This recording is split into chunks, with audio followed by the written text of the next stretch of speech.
get a grip on the issues that affect thousands of people's lives, working people's lives. She says she wants to provide certainty to the steel industry and the people who work in it. She says that we can expect a bold strategy, a bold steel strategy for the UK. But where is it? They're not new anymore. They've been in power for a year now. And still, no clarity on this supposedly bold strategy. Mr. Speaker, the British steel industry is now in a situation where it is facing a dual, fierce set of pressures of new 25% US tariffs and continued high energy costs. We all know that the energy costs in this country are too high, and yet they've been driven only higher by this government's ideological obsession with prioritising decarbonisation over economic growth. Back in May, Liberty Steel warned that it faced significant challenges due to soaring energy costs, but instead of focusing on tackling the underlying causes of expensive energy, we've seen the Energy Secretary backing windmills while leaving Britain's oil and gas industry in the doldrums, leaving our amazing British oil and gas, our greatest energy source, trapped under the North Sea. It is economic illiteracy aimed at satisfying their own green obsessions. From steel to chemicals to cars, builders and makers across Britain are paying the price of this government's socialist green agenda. And it's their workers and investors who will lose out. And on tariffs, despite the economic prosperity deal agreed by the Prime Minister and President Trump, the agreement's provisions lowering US tariffs on UK-produced steel and steel derivative products has still not come into effect. The government has repeatedly avoided answering questions in this House on when this agreement will come into effect. And we heard absolutely no mention whatsoever of this in the statement today or in the note yesterday. So I ask again today, when will the provisions lowering US tariffs on UK steel come into effect? Of course, even if these provisions do eventually come to fruition, steel workers should be aware of this government who has overpromised and under-delivered before, with devastating impacts for workers. Just look at Jaguar Land Rover. The Prime Minister looked workers dead in the eyes and promised that he would protect their industry and save their jobs. The Prime Minister then used these workers as Labour propaganda across television and front pages as a photo opportunity when the UK-US deal was announced. But then, a little over 2 months later, Jaguar Land Rover announced it was cutting 500 jobs. The very same workers who were promised everything by the Prime Minister, left out in the cold by this Labour government's inability to secure a better trading relationship with our closest ally. So, Mr. Speaker, let's today try and get some clarity on what exactly this minister has done and will do for the British workers impacted at Liberty Steel. Firstly, she announced that the government has agreed to funding the official receiver and that total... No, just a minute. It's no use nodding at me. I've not gone over time. It's the Minister himself. I'm sure he'll come to a conclusion. I am, Mr. Speaker, though I have lots of questions. I will ask just two very quick ones, if that's it. Okay. No, because I'm going to stop you. Please. I will, Mr. Speaker. What is the budget for the official receiver? She has not laid out any costs. She said it's related to market conditions, but has not set out any estimates. She knows that the Treasury will have approved estimates, so please set those out. The government has made the National Wealth Fund allocate £2.5 billion to British Steel. Can she assure us that they will follow the investment allocation that assures their operational independence? Please. It is not acceptable on either side to take advantage of the other backbenchers who want to get in. You have a set amount of time. If the Minister can stick to it, I expect the shadow. If the Minister then goes over time, I'm going to then grant time the other way. So please don't do that again. Right, let us come to the Chair of Select Committee. Come on, Liam Byrne. Thank you very much, Mr. Speaker. It's so long, I've forgotten. It's that long, I've forgotten. Thank you, Mr. Speaker.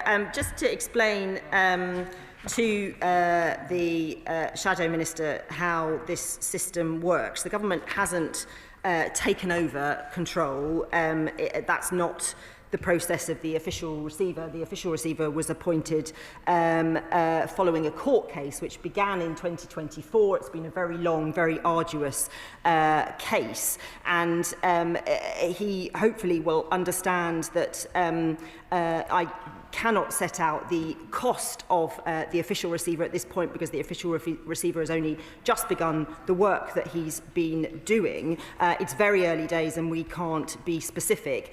We know the numbers will be in the millions as opposed to more substantial, because the company is not operating in and of itself. What we are doing is ensuring the salaries are paid, which I hope the whole House would agree is the right thing for us to be doing. There are companies that will be coming forward that will be offering interest in buying parts of the company, and it will be for the official receiver to look at that and see what process we should go through. And I cannot give him the actual numbers on that, and I hope the whole House will understand why not. In terms of his wider point, if this government hadn't intervened, thousands of people will have lost their lives in Scunthorpe, and that is a fact. If this government hadn't intervened, we wouldn't have had a better deal for the workers in Port Talbot, and we wouldn't have been there supporting them where they're transitioning, and we wouldn't be there supporting the building of the electric arc furnace, which began back in July. He asked what this government has already done. We have already changed the rules on procurement. I have worked closely with colleagues in the Cabinet Office on that to make sure where government is spending money, we are spending money where we can on British business, something his government failed to do. On energy prices, we have committed to reduce prices through the reduction in costs that will come from the expansion of the supercharger, something his government failed to do.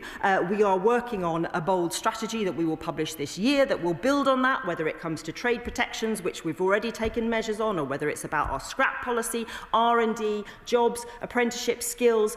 We will have a bold strategy because we believe in steel, unlike the former government who said, and I quote, manufacturing is a Victorian pursuit best left to the Chinese. We do not agree with that approach.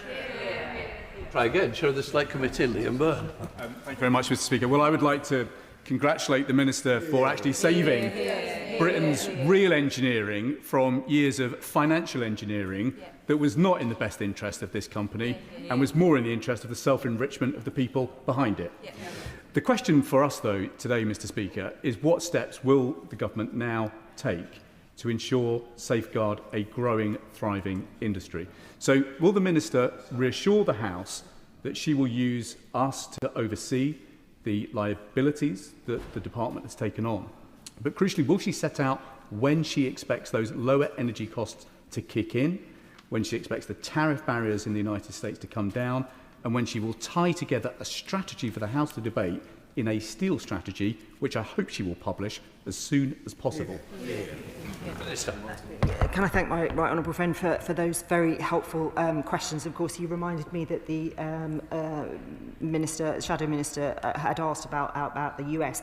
Of course, we are in a position where the world has tariffs of 50% at the moment on the steel and aluminium. We have 25%. We are working with our US counterparts to reach a conclusion to those negotiations. He will know that the President is due to come to the UK, and of course we will be doing all we can to get that negotiation concluded at pace. He asked about energy costs, and look, we are seeking to ensure there is a viable steel industry into the future, and that those companies that are currently talking to the official receiver about wanting to take over and invest in Liberty are able to do so in a way that will make them money. The charges that we are reducing, the 60 to 90% supercharger for network charge relief. To give an example, it will mean about £4 to £5 relief per tonne of steel produced. Now, Liberty is not producing what it can at the moment, we know, but say 2 or 3 years ago, it would have been producing about 300 tonnes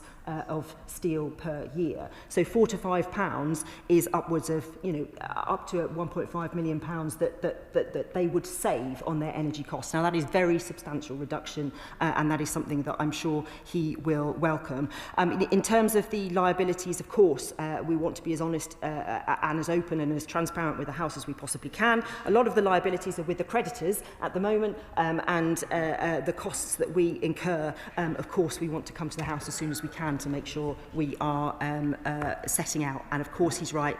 Steel strategy this year needs to be bold, and we will, of course, look to the work that his committee has done to help us do that. Sir Aldy, Liberal Democrats, spokesperson. Thank you very much, Mr. Speaker. Can I start by associating the Liberal Democrats with the Minister's remarks in support of those affected employees, families and communities by this latest development, and we welcome the Minister coming to the House today to provide some clarity. Steel is a sector of huge strategic importance for our country. It provides vital materials for our national infrastructure, from defence to renewable energy, and it creates thousands of jobs across the UK. The neglect of the steel industry in recent years is just another part of the previous government's disastrous legacy. With Putin's barbaric war in Europe and Donald Trump's damaging tariffs causing economic turmoil, securing the future of steel production in this country is more important than ever, and that's why the Liberal Democrats firmly believe that nothing should be off the table in supporting this critical sector. But for too long, our steel industry has been neglected. The Conservative government oversaw a string of near collapses and last-minute deals. They scrapped the industrial strategy, which is so vital to our manufacturers, and they placed new trade barriers which constrained our exporters. So in light of this latest insolvency, will the Minister set out what actions the government is taking to set our steel industry on a truly sustainable footing? What reassurance can the government provide that job losses can be avoided in the future? And what progress has been made in bringing down industrial electricity prices through the measures announced in the industrial strategy? And what is the government doing to press President Trump to finally drop his damaging 25% tariffs on our steel exports? And finally, what steps is the government taking to treat steel as the nationally strategic asset that it is, ensuring that more British-made steel is used to power our national infrastructure and other major projects here in the UK? Thank you, Mr. Speaker. Minister.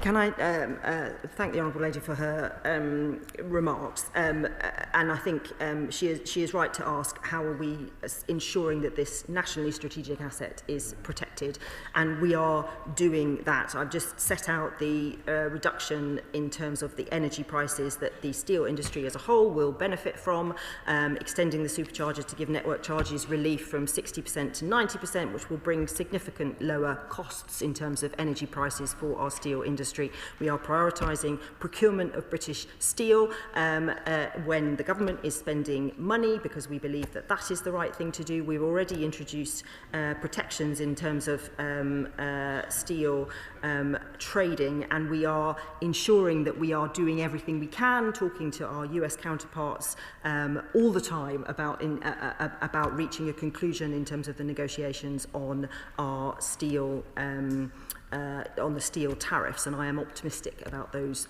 conversations. Of course, I speak to officials and other ministers about this all the time. I speak to the steel industry all the time. We are very lucky to have a steel council which we've put together, trade unions, industry and others who are helping us to develop what we think will be a very ambitious steel strategy, which will ensure that the steel industry will not decline. We will not be in a position where we are currently, where only 30% of the steel that we use in this country is made in this country, and we will be in a position where we can protect those good jobs, experienced jobs, good people that we want to support and make sure the industry grows. Sarah Chip. Thank you, Mr. Speaker. Mr. Speaker, you'll be aware that as long as I've been an MP, I've been coming to this chamber arguing to support speciality steel in my constituency.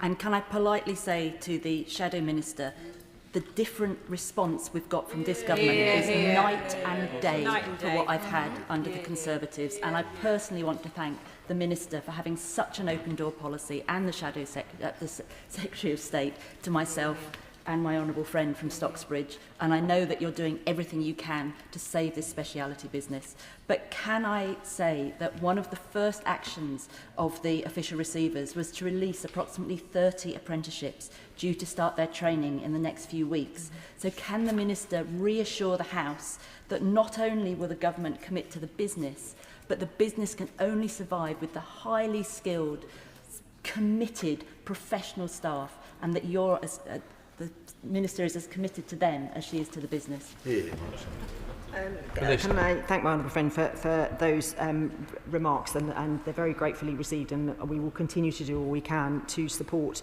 the steel industry. She's absolutely right that a number of apprentices who was due to start this week were told by the official receiver took the decision that given they just couldn't guarantee the 12-month continuation of the apprentices, it was the right thing to do to try and find them other places to go for their apprenticeships. I am taking a close personal interest in what happens to those 50 people. The local authority, I know, and the DFE are trying to make sure we can find other places for them to go. I want to make sure that we can, because one of the things this government is very, very passionate about is ensuring our young people have the apprenticeships to give them the support for the jobs that we know we need into the future. Sir Gavin Williams. Thank you, Mr. Speaker. The Minister is obviously incredibly committed to the steel industry, as we all are, but manufacturing is going to continue to struggle in this country, where it's paying energy prices so much higher than competitors in Germany and France. Can the Minister assure the House that in a year's time, following the government strategy, manufacturers, whether it's ceramics or steel, will be paying the same amount for their industrial energy prices as their German and French competitors? Minister. The honourable gentleman makes a good point. Of course, our energy prices are too high, and it's difficult for companies to compete, and we are taking action to address that. In the first instance, by expanding the supercharger, which will make a significant difference to those industries that use extensive amounts of energy. We are also introducing an electricity scheme, which will be introduced in 2027, because it is a complex process. It will take time to bring in, but from 2027, around 7,000 companies across the country will also have significant reductions in their energy costs. We are taking what we believe to be the right measures in our industrial strategy through those two interventions to make sure our energy costs come down and we can be competitive across our European counterparts. Dr. Britton. Thank you, Mr. Speaker. Liberty's Speciality Steel UK has failed its highly skilled workers. This ongoing situation has been deeply concerning, so I'm really delighted to the Minister this morning for offering her solidarity and the government's support for the incredible workforce at the sites in South Yorkshire. And it's hugely positive and a great contrast after 14 years of the Conservatives that this government has stepped in by appointing an official receiver to try to protect the over 1,400 jobs at those two sites, including Stocksbridge Speciality Steels in my constituency. The Secretary of State has recognised in this chamber the strategic significance for national security of those sites, and we must ensure these businesses are supported to fulfil their capability and have, as the Minister recognised today, a strong future.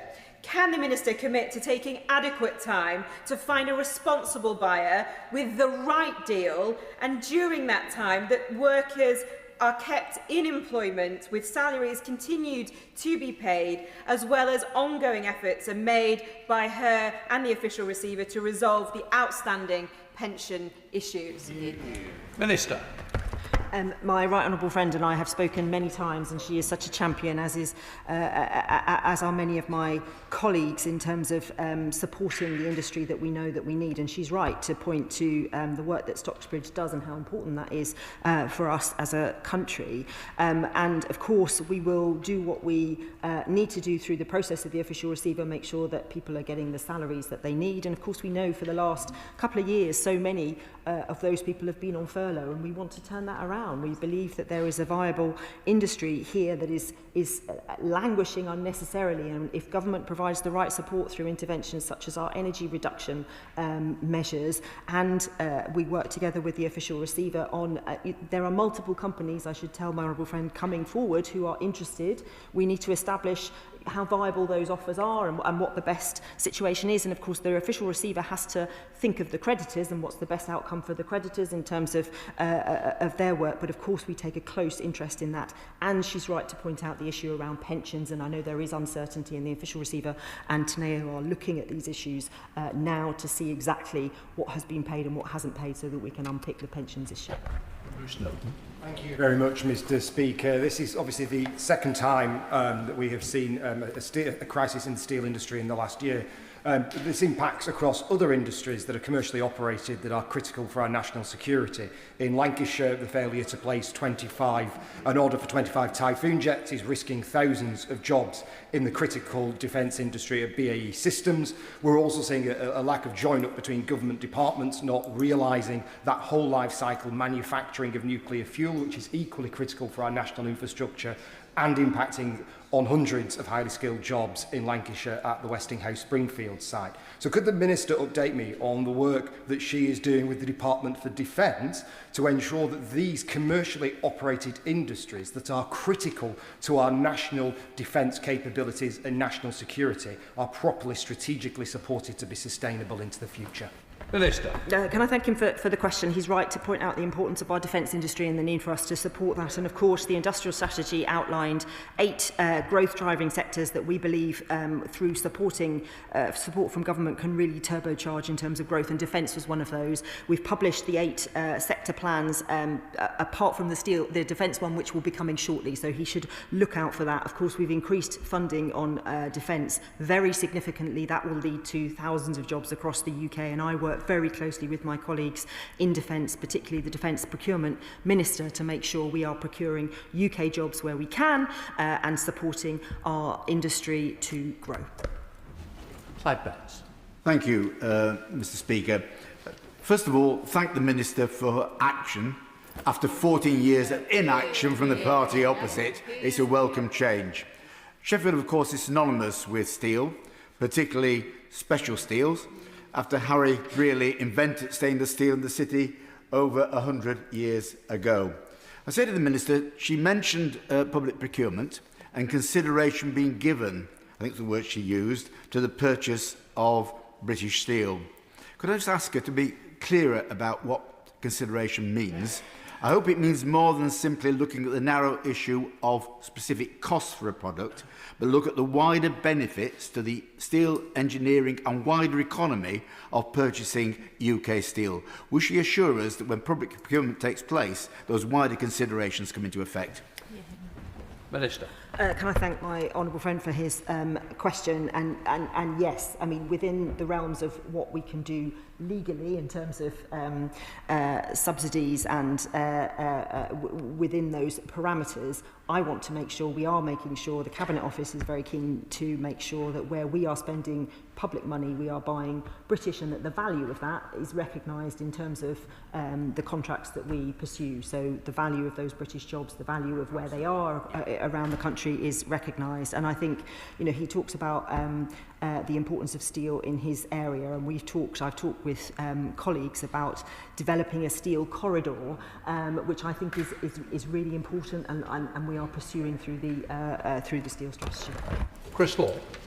Thank you, Mr. Speaker. And the Minister's right to come here today to give this statement on such an important part of national infrastructure. It's just a shame there's no Minister had ever given a statement in this House on Grangemouth.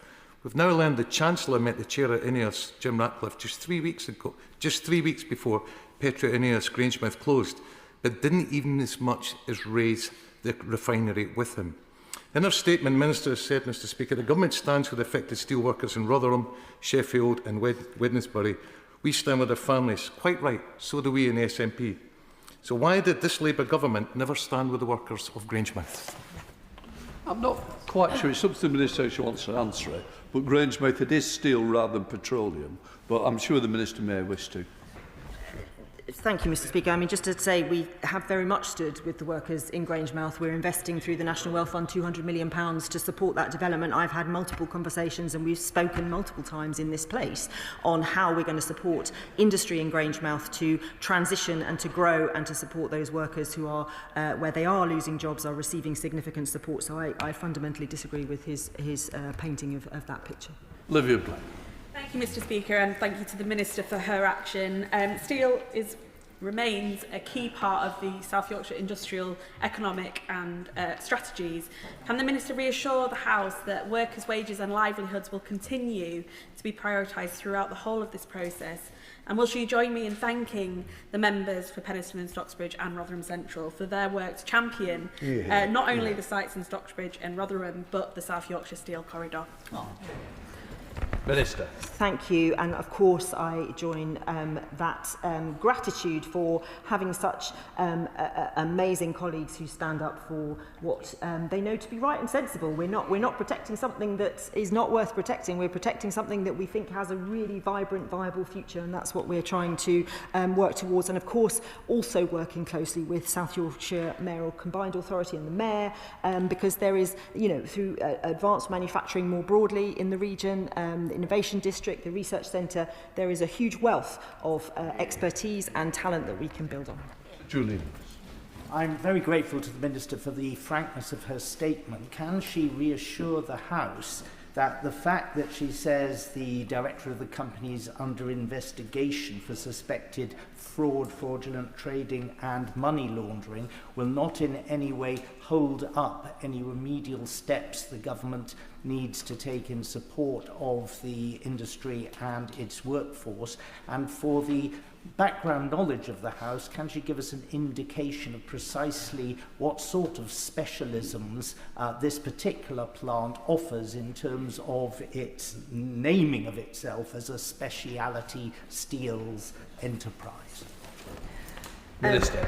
I think the honourable gentleman should perhaps go for a tour and he could see what the speciality is. But defence, aerospace, industrial engineering, that's in the Stockbridge site. The Rotherham site has 2 electric arc furnaces which feed the Stockbridge site, and there's huge expertise. There are a number of other sites as well that do various different sectors that feed the automotive industry, hydraulics, a whole range of goods. So it's very much a range of specialisms. Just on the work being done in terms of the investigations, so the official receiver will be looking now at what's true and what's not true in terms of, because there haven't been any numbers published in terms of accounts for many years, and they'll be establishing what may or may not have happened. The Secretary of State has written actually to the Insolvency Service today to ask them to take special account of that Serious Fraud Office investigation to make sure they're passing over any information they uncover to the Serious Fraud Office to ensure they can do their work as well. I'd like to congratulate the Minister and the divisive decisions that she's actually made in the last few weeks. We in Sheffield are very, very proud of our steel, and we want to keep it. We want to resurrect it. We want people to be able to be proud of the city and get the jobs that they, get into the same work for new people as their grandparents probably did many years ago. But I do want to say the reassurances that you have given my constituents who have been in contact with me will be very, very relieved. Yes. But I would ask that if you could, in particular, clarify the pension issues, that would offer even more reassurances. But I would just like to say that I am so proud to hear our Minister speaking about steel and quite disgusted about the way the Shadow Minister and other people on that side have tried to pretend that they did not run down the steel. They never even had a steel strategy in all the years we've been there. So I think they really ought to apologise for the absolute rubbish that they're talking about. OK, thanks, folks. Minister. Can I thank my honourable friend for pointing out the failings of the opposition, which I think we all understand very well.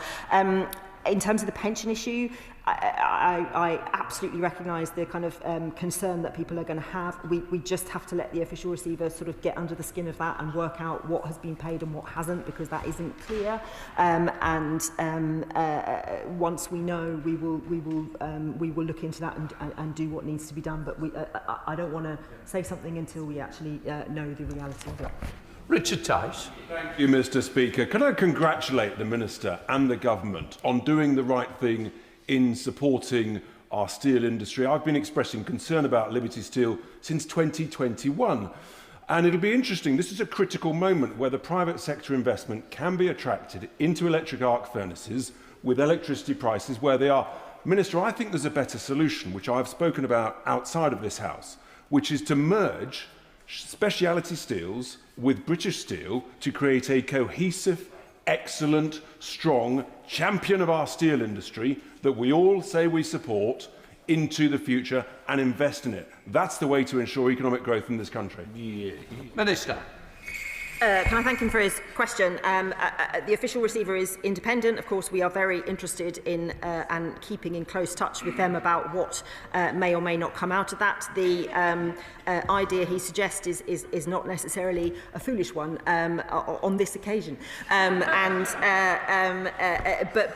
what the official receiver has to legally do, this is a legal process, they have to think of the creditors who have suffered throughout this, and we have to think of them as well and make sure we do the right thing. But we will continue to do everything we can to make sure there is a viable future in whatever form that takes. Jessica Moore. Thank you very much, Mr. Speaker. Very much like others, appreciate the support being given today and the wider work being done on energy prices, procurement and more, which I have to say is in complete contrast to the party opposite, who had no steel strategy, as my honourable friend said, and a woeful record over 14 years on steel. However, market conditions are particularly tough, a point that was made to me very strongly by trade union representatives at Lamwern Steelworks over the summer. So please will the Minister ensure we support the steel industry as a whole, which includes Lamwern, and which makes sure that Wales gets its share of the Green Steel Fund. Minister. Can I thank my honourable friend, and we've been talking about this before Parliament returns in terms of how we make sure we support Lamwern and the work that is done there. She is right, you know, this is a difficult time for the steel industry. There are headwinds that we need to address. We need to conclude the negotiations with our US counterparts. We need to bring in the energy price reductions that will make a big difference, and we need the steel strategy. All of these things we are putting in place, and we believe there is a great future for steel in South Wales, and we will continue to support it. Dr. Andrew Morrison. Mr. Speaker, the British warships are made with a mixture of UK and non-UK steel content. What impact will this announcement have on that mix, and in particular, what impact will it have on the Type 26 frigate programme, about which we had some good news earlier this week? Can I thank him for his question? Navantia, who, as you know, are building 3 ships, have recently gone into a contract with Liberty actually to use them for their steel. That's in the DL plant in Scotland rather than here, so it's unaffected by the announcements that we've made today. And of course, I work very closely with my colleagues in the Ministry of Defence to make sure where we can, we are using British steel, and we have the right infrastructure across the country producing the right types of steel. We produce some types of steel for defence and not for others, some types of steel for shipping and not others, and we need to make sure we're doing everything we can to protect those British jobs and produce what we can here in the UK. Chris Philp. Thank you very much, Mr. Speaker. I do think the Shadow Minister's response would have been enhanced if he'd at least acknowledged that this government is literally picking up the pieces of the chaotic dismemberment of the steel industry that happened on their watch. I worked at Stocksbridge and Rotherham, and I'd like to pay tribute to the workforce there, but also to the dedicated steel team in the department that I know will have been working long hours in supporting the Minister on this. Given that the government now owns, controls or funds 3 of the UK's 6 steel companies, whilst maybe a full merger between British Steel and Speciality Steels might be one option, I think at the very least a review of all of the assets under the government's purview would be a good idea to see if we can create more sustainable, investable businesses and reintegrate some of the internal supply chains. Would the Minister consider that? Minister. Can I thank my honourable friend for his words, and particularly his thanks to officials in the department who are brilliant, and I work with very closely and have indeed not had many weekends through the whole steel process that we've done under this government. His expertise is very much welcomed on this, and we'll continue, as we did yesterday, to speak about this and to use his expertise. And of course, we need to look at the whole situation. He's right that government is involved in now a large a number of steel industries, although we don't have ownership of any of them. It's a different kind of involvement in different parts of the country. But of course, we are reviewing all of that, and we want to see what the best mix is, and we'll continue to take his advice on that. So this man. The government has made direct interventions for steel jobs in Scotland and now in Rotherham. This is no comfort for steel workers in Wales, where no similar measures were taken to protect their jobs. Can the Minister explain why her government will save jobs in Yorkshire and Lincolnshire, but only help workers in Port Talbot to write CVs and search for new jobs? Minister. Well, as the Honourable Lady will know, one of the blast furnaces had already closed by the time that we came into government. We had long conversations with Tata on a different model that we had hoped that they would pursue. We were unsuccessful with that. We have now improved the outcomes and the support for that workforce, and I was very pleased in July to be in Port Talbot, to be at the first stage of the build of the electric arc furnace, which will secure many thousands of jobs in Port Talbot, and we will continue to support them with the £500 million that we are investing. Luke Meyer. Madam Deputy Speaker, I thank the Minister for her statement and for the decisive action that this government has taken to safeguard steel jobs across the country. Liberty Pipes in our region is at this moment in time delivering an important contract on the government's landmark CCUS project in our region. So can the Minister provide assurance that not only are those jobs in our region unaffected, but also that this project continues apace? Can I thank my honourable friend for the question? Liberty Pipes is separate, not part of this, situation at all. Of course, there will be concern in the wider group about the impact, and I will understand that and appreciate that. But at the moment, there is no crossover. Liberty Pipes will continue to do what it's doing, and I'm sure will continue to support the CCUS industry, which is great news for the workers there and great news for us.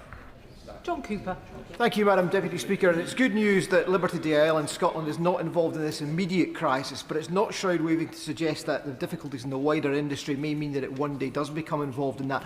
So when the overdue steel strategy does arrive, will it be a 360-degree look at steel production in this country as a whole, in every corner of this country? And will the Minister try and help Scottish colleagues get to the bottom of the murky deal that the Scottish Government did with this company, which means that they are on the hook for potentially as much as £565 million, a quite incredible sum. This is deeply troubling, and the Scottish Government is using the devolution settlement to hide behind. What is going on there? Will she shine the torch of truth into this aspect of the steel industry?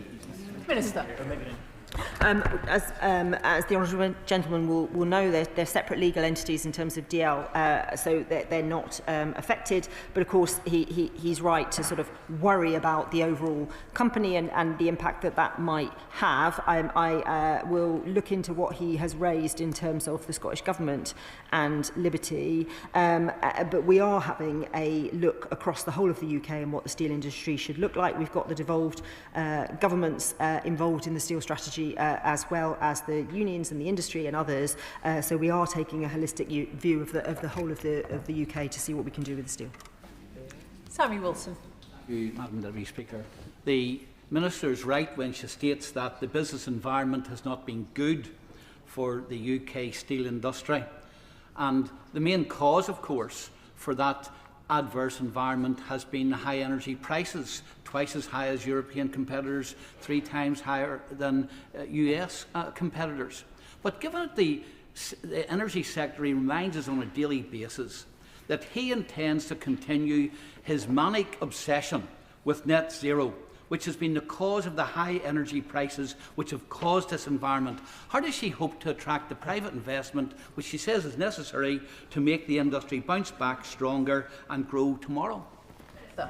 Well, industrial energy prices doubled under the last government, and the honourable gentleman will know that the impact of the Ukraine war on our energy prices highlighted how we are reliant on the global oil and gas market, and that is why we are pushing for clean energy by 2030 to take us away from that reliance and stop a crisis like that happening again. I should point out that the crisis at Liberty is nothing to do with energy prices. They operate electric arc furnaces. It's not anything to do with carbon pricing or anything that he might be referring to. Where he is right is that energy prices are too high. That's why we're intervening. We will see a very significant reduction in electricity costs when we extend the supercharger from 60 to 90%, which will, as I outlined earlier, in a scenario where speciality steels are producing what they were producing a couple of years ago, it would give them upwards of £1.5 million off their energy costs, which is a lot more than the previous government ever did.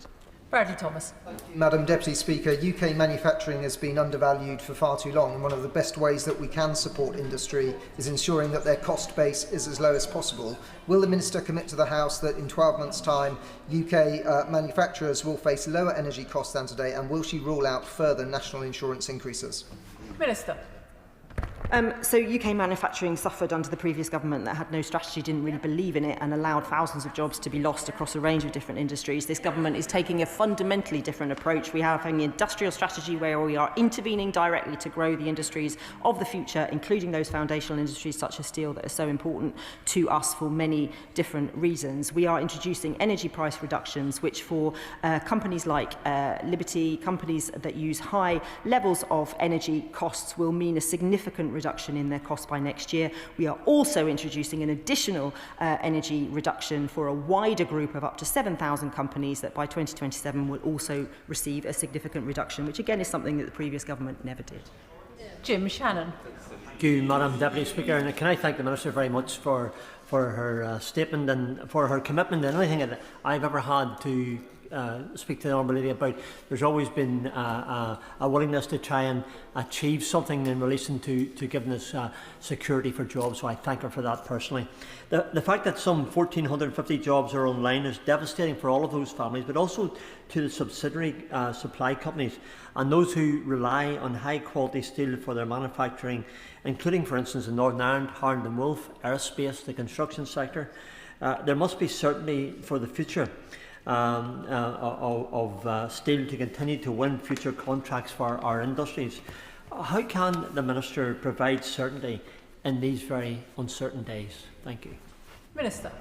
Can I thank the honourable gentleman for his question and for his kind words at the start. He's right to point to supply chains and the need for us to support not just the key industries but the whole network of medium and smaller companies that exist across the whole of the UK, not just in Northern Ireland. I was in Belfast a couple of weeks ago, was delighted to see Harland and Wolff and the building that is underway there to build the 3 ships that is part of the MOD contract with Navantia. I was pleased to go to Spirit, where we're having good conversations with Boeing about the future of that site and what that could look like. And I met with lots of other parts of the industry where advanced manufacturing in Northern Ireland really is showing the way on lots of new technologies that I think we need to support, and I will continue to support them. Can I thank the Minister for her statement this afternoon?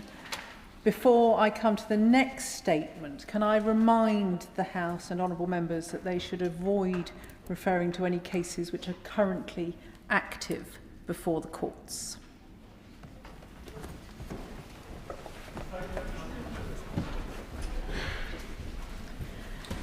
Well done, Sarah. Statement, group-based child sexual exploitation and abuse. Minister Jess Phillips. Thank you, Madam Deputy Speaker. I would like to update the House on the progress being made to deliver Baroness Casey's recommendations following her national audit on group-based child sexual exploitation and abuse, which was published before the summer recess. The sexual exploitation and abuse of children by grooming gangs are the most horrific and despicable crimes. Girls as young as 10 exploited, abused and brutally raped by gangs of men, and then disgracefully let down again and again by the authorities that were meant to protect them. These despicable crimes have caused the most unimaginable harm to victims and survivors throughout their lives and are a stain on our society. Madam Deputy Speaker, Baroness Casey's report chronicled more than a decade of inaction on these appalling crimes by previous governments, despite repeated warnings and recommendations. But this government will not lose any more time in pursuing truth and justice for victims and survivors, who deserve so much better. That's why, on the 16th of June, the Home Secretary made abundantly clear that this government would accept all of the 12 of Baroness Casey's recommendations, including the establishment of a new statutory national inquiry into group-based child sexual exploitation and a new national policing operation to get more perpetrators behind bars. Since then, we have made significant strides in laying the foundations for a robust, survivor-centred national inquiry and establishing a national policing inquiry, while continuing to drive forward the major work streams that were already well underway to tackle these abhorrent crimes. I will first update the House on the progress made to establish a new national policing operation to get perpetrators who exploit, abuse and harm children behind bars where they belong. Today, I can announce that Operation Beacon Port has been established. It will be overseen by the National Crime Agency and delivered in partnership with policing, including the National Police Chiefs Council and the CSE Task Force and the Tackling Organised Exploitation Programme. For the very first time, this new national policing operation is bringing together all of the relevant policing partners under one operation to ensure a swift and specialist law enforcement response to grooming gang offending. This collaborative approach is ensuring that long-term investigative capability built across police and best practice is standard, ending an unacceptable postcode lottery for victims and survivors. This new national operation will eliminate inconsistencies on how cases are handled across forces and ensure that there is no hiding place for perpetrators. Victims and survivors are central to this operation, and a trauma-informed practice will be at its core. I have been meeting over the summer with survivors and their support organisations on this issue.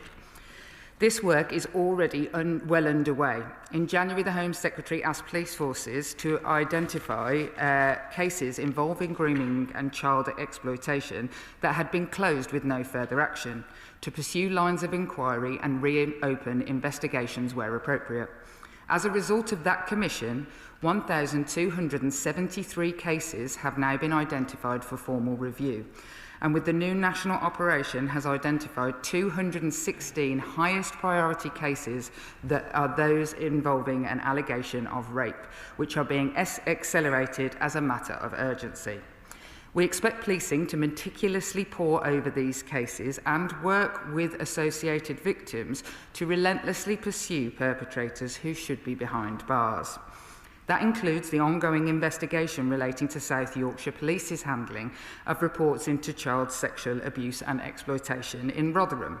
Following discussions between the Independent Office for Police Conduct, South Yorkshire Police and the National Crime Agency, I can confirm it has been formally agreed that the investigation will now be carried out by the NCA under the direction and control of the IOPC. Alongside these ongoing reviews, Operation Beacon Port will also provide additional support for police forces to conduct complex investigations and to ensure that specialist best practice is being adopted consistently across the country. I want to thank the CSE Task Force for the work they have done in preparing the way forward for these investigations. And I can announce to the House today that in the first year of this government, that we were in office from July 2024 to 2025, the task force contributed 827 arrests nationwide, an 11% increase on the previous year. To bolster this vital work, I also want to update the House that last month I announced that the government will be injecting 426,000 of new funding to the Tackling Organised Exploitation Programme, which is additional to the 8.8 million we are already investing in the programme this year. The new funding will enable TOEX to extend access to a suite of its cutting-edge investigative apps and digital tools stored within its secure capabilities environment to all police forces in England and Wales.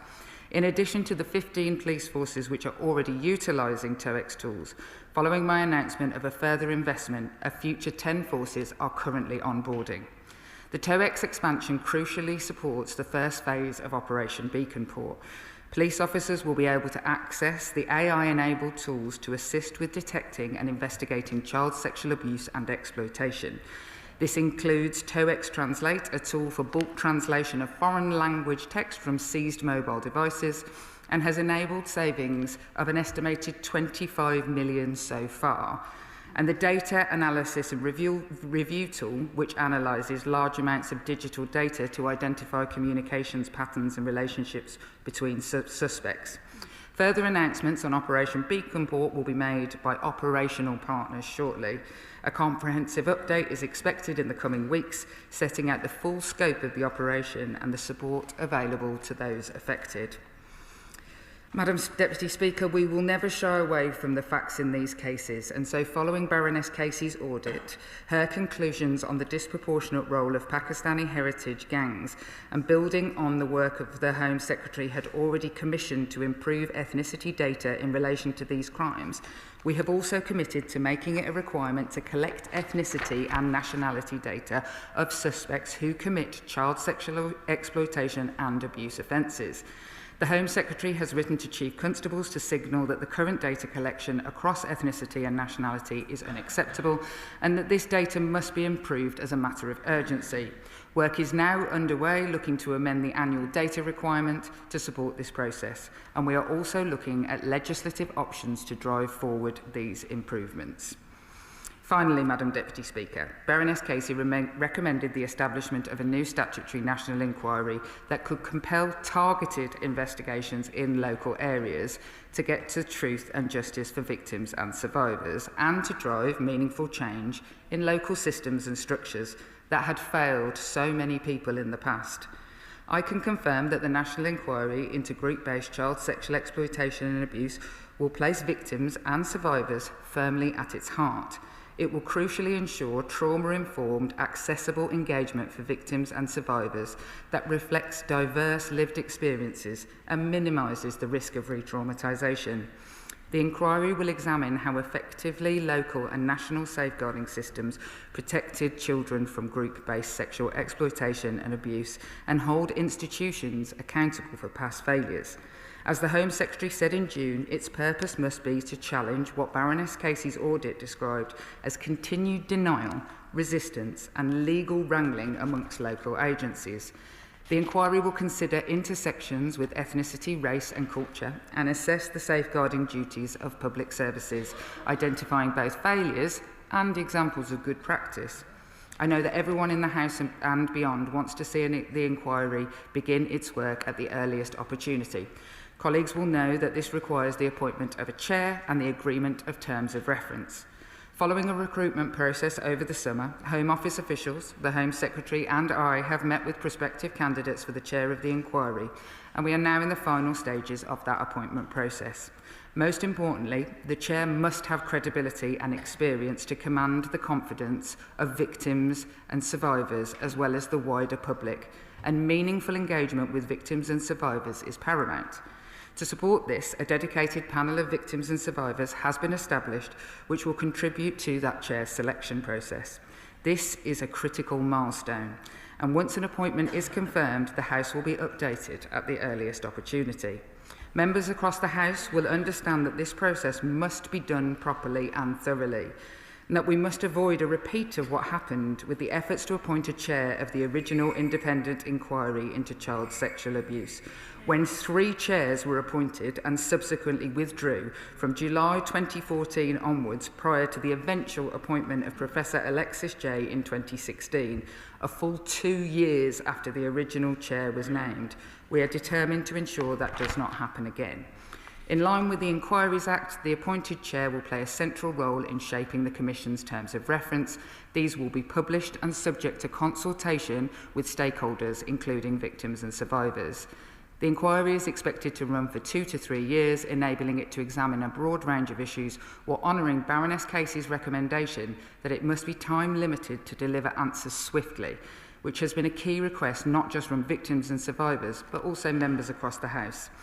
The inquiry will begin identifying priority areas for review, conducting targeted local investigations and reporting findings at both local and national levels. These reviews will be tailored to the specific context of each area and may involve a wide range of organisations, including children and family services, police, the CPS and health and education providers, youth services, third sector organisations and central government departments whose actions and decisions have affected what has happened at a local level. Where appropriate, the inquiry will issue recommendations at both a local and national level, and we will keep the House informed of all appointments and the terms of reference, as with the victims and publics, as soon as possible.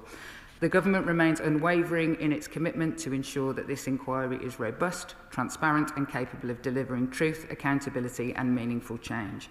As we have said from the outset, we are determined to ensure that every survivor of grooming gangs gets the support and justice they deserve, that every perpetrator is put behind bars and that every case, historic or current, has been properly investigated, and that every person or institution who looked the other way is held accountable, as that is a stain on our society and it should finally be removed for good. I commend this statement to the House. Before I call the Shadow Home Secretary, given that the Minister's just taken 12 minutes, I will be extending the time allowed to both Shadows to 6 and 3. Chris Philp. Thank you, Madam Deputy Speaker, and I thank the Minister for advance sight of her statement. Let us remember that victims are at the heart of this. Young girls, some only 10 years old, were groomed and gang raped by men of predominantly Pakistani origin. Girls like Jane, just 12 years old, when she was raped by an illegal immigrant, when she was found by police, instead of arresting the rapist, the police arrested Jane. Or Anna, only 15 years old, who repeatedly told social workers that she had been gang raped. Instead of helping her, they allowed her to marry her main abuser in an Islamic ceremony. The social worker even attended the ceremony. The ringleader of the Rochdale rape gang, Shabir Ahmed, was actually employed as a welfare rights officer by Oldham Council. In another case, a man tried to rescue his young daughter from being raped, but instead of protecting her, the police arrested her dad. I spoke to a mother whose daughter was raped by taxi drivers of Pakistani origin. When she complained to social services, they said that if she dared to raise the matter again, she would lose her daughter. And I spoke to a retired police officer who was himself told by a senior officer at the time to stop investigating abuse by Pakistani origin taxi drivers in Bradford because the police locally did not want to offend Bradford's Muslim community.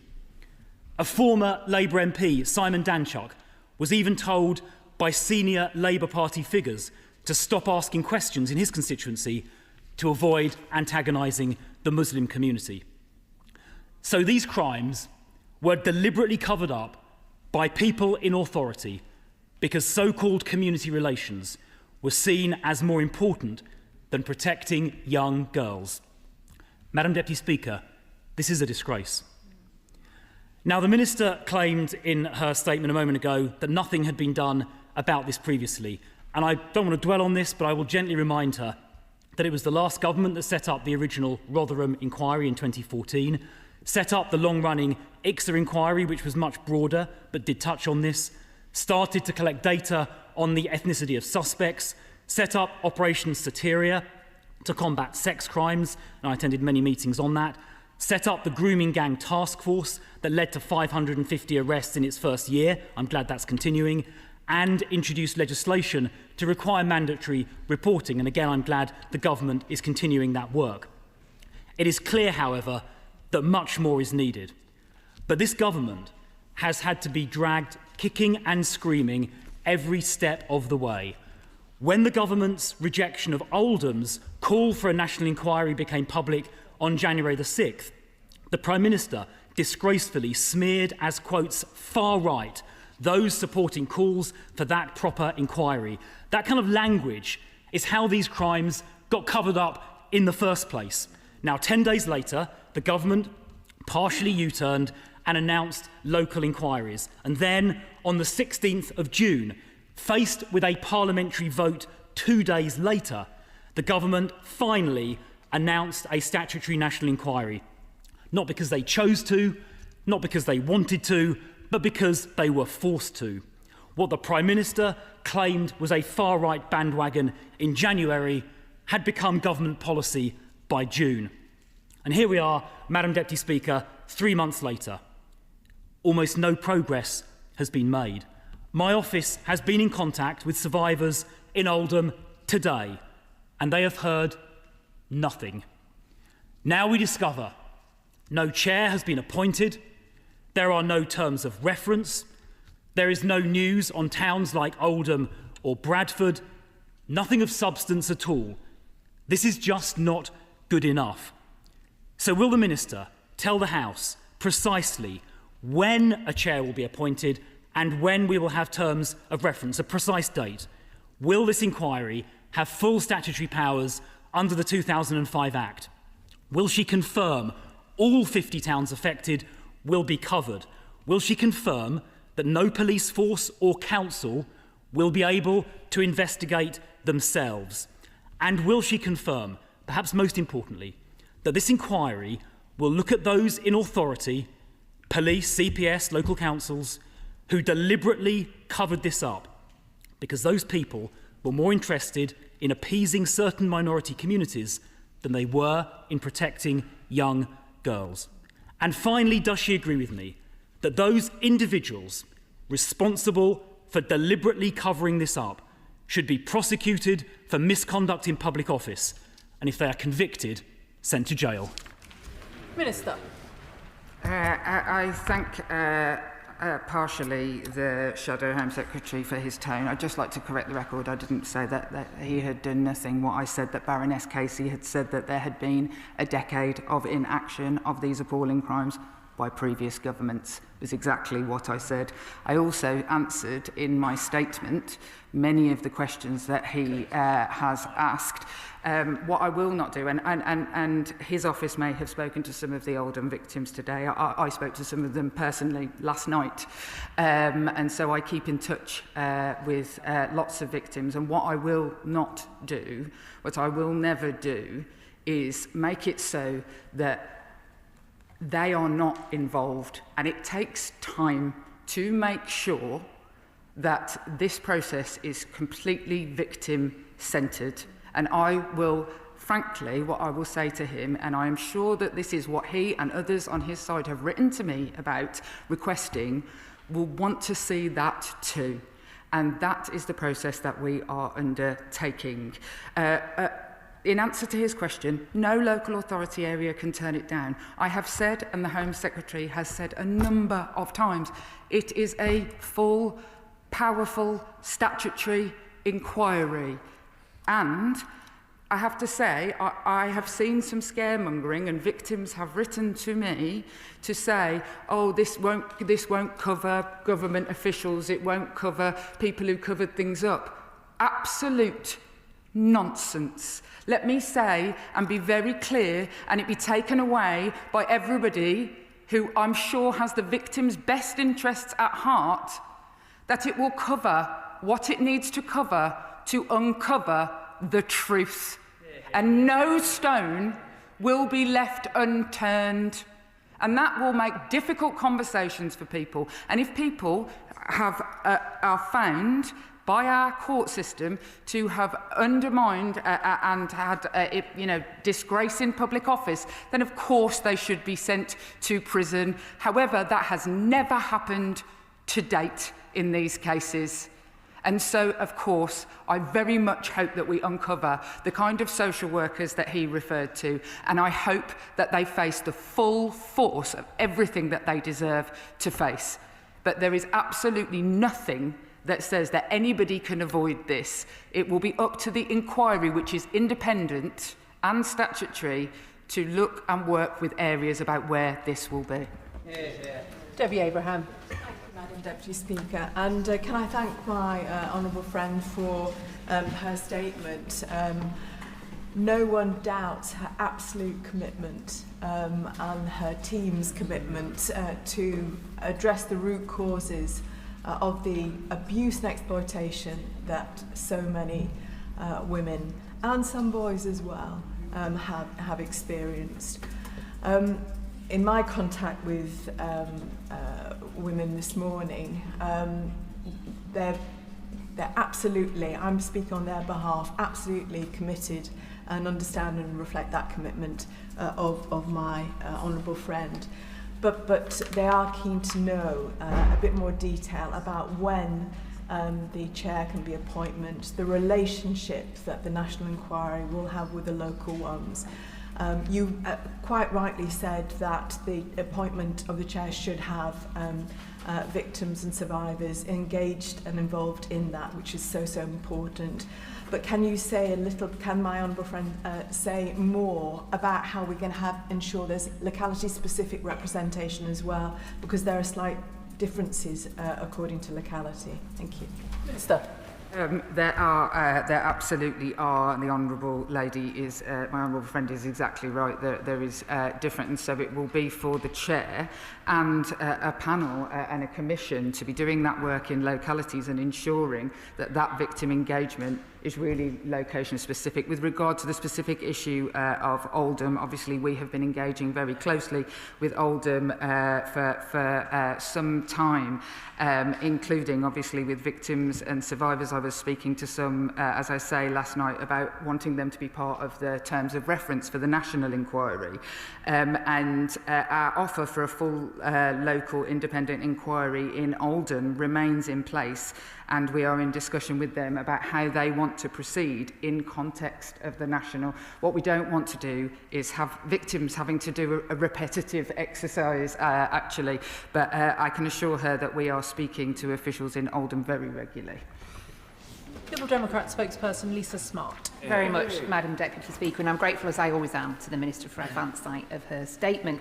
In every single conversation about this issue in this House, our first thought must always be with the victims and the survivors.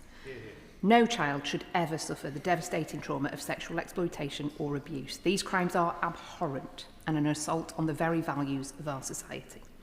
We carry a responsibility to act, to secure justice for victims, to ensure offenders answer for their crimes, and to build a future where such suffering is not repeated. In 2022, Professor Alexis Jay published her independent inquiry into child sexual abuse.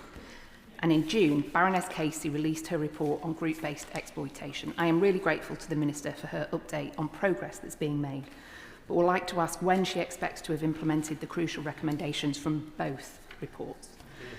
Baroness Casey was clear in one of her key recommendations. The government must end the practice of out-of-area taxis by introducing stronger national standards for taxi licensing and driver regulation.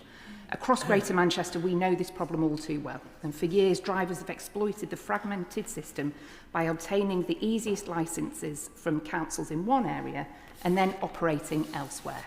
As a result, many taxis working in Greater Manchester are licensed 100 miles away in Wolverhampton. Could the Minister let us know about the work she's doing to address this specific issue? It feels like there's an opportunity this afternoon, Madam Deputy Speaker, through the English Devolution and Community Empowerment Bill, but the opportunity has not yet been taken. Will the Minister work with colleagues across the House, if an amendment to the bill is the way to achieve this, to ensure that this important recommendation from Baroness Casey can be delivered? And finally, Madam Deputy Speaker, this is something I and others have raised repeatedly, and on which some progress was hinted at in recent press reports. Could the Minister confirm when Parliament will see legislation for a Hillsborough law, as promised many times by the Government, to guarantee that public officials and authorities cooperate fully with a duty of candour in cases such as this, including the upcoming national inquiry? I thank the honourable lady, and to pick up on some of the things that she asked, really specifically on, and I am meeting with the Department for Transport on this very issue last week, and it is about just looking for a legislative vehicle. The government has said that it will undo some, I have to say, the harm done by the deregulation legislation of the past with regard to the dangers that have come about in safeguarding and taxi licensing, and it is a legislative vehicle, and she invited invited members to work across the House. And what I would say in every interaction since the last time I stood here, or the Home Secretary stood here doing a statement, in every interaction I've had with victims of this crime, which has been many in that time, what they asked is, could we just please work together and stop throwing mud at each other. So I stand here and say I will happily work with anyone on this issue. I'm looking for legislative vehicles is currently where we are, but we will do seek to legislate. And again, sorry that this is not a very prescriptive answer, but shortly is when we will be expecting the Hillsborough law, but it is very much expected. Charlotte Nichols. Thank you, Madam Deputy Speaker. The last government failed to implement a single recommendation from the ICSA report, and Professor Alexis Jay herself spoke of the huge anger and disappointment at their response. While Baroness Casey's work rightly focuses on the future, and I'm grateful for the statement today, can the Minister please reassure me that the extraordinary work of Professor Jay and all of the brave victims and survivors who contributed will not be forgotten, and that the Government will implement the ICSA recommendations in full, including its recommendations on the Criminal Injuries Compensation Scheme, which currently excludes far too many victims of group-based child sexual exploitation and leaves them without the adequate support to rebuild their lives. I thank the Honourable Lady and praise her long-term commitment in this space. The Government has given a number of updates on ICSA, and actually I very much expect to be coming back to this House soon with one way or another with further updates on progress in that. Much of the progress that we are seeking to make is around bills that are currently passing through and are over in the other place currently. But I think she makes a very important point that we must not undermine the frankly 2-year piece of work that was already being done by by Professor Jay on this issue, and we will make sure that any of those findings, recommendations, which Casey included as well, and also anything sent to us on intelligence feeds into the new National Independent Inquiry. Robbie Moore. Thank you, Madam Deputy Speaker. Over the summer, Lord Cryer said that there was a deliberate attempt to silence his mother, Anne Cryer, when she first bravely raised the issue of grooming gangs in Keighley more than 20 years ago. Anne Cryer was, of course, my predecessor in being the Member of Parliament for Keighley. He said he was, and I quote, absolutely certain there has been a cover-up at a local level and that Bradford needs to be examined as part of this inquiry. Unfortunately, Bradford Council and others in this House are still saying that they will only support a focus on Bradford if deemed necessary by the inquiry chair.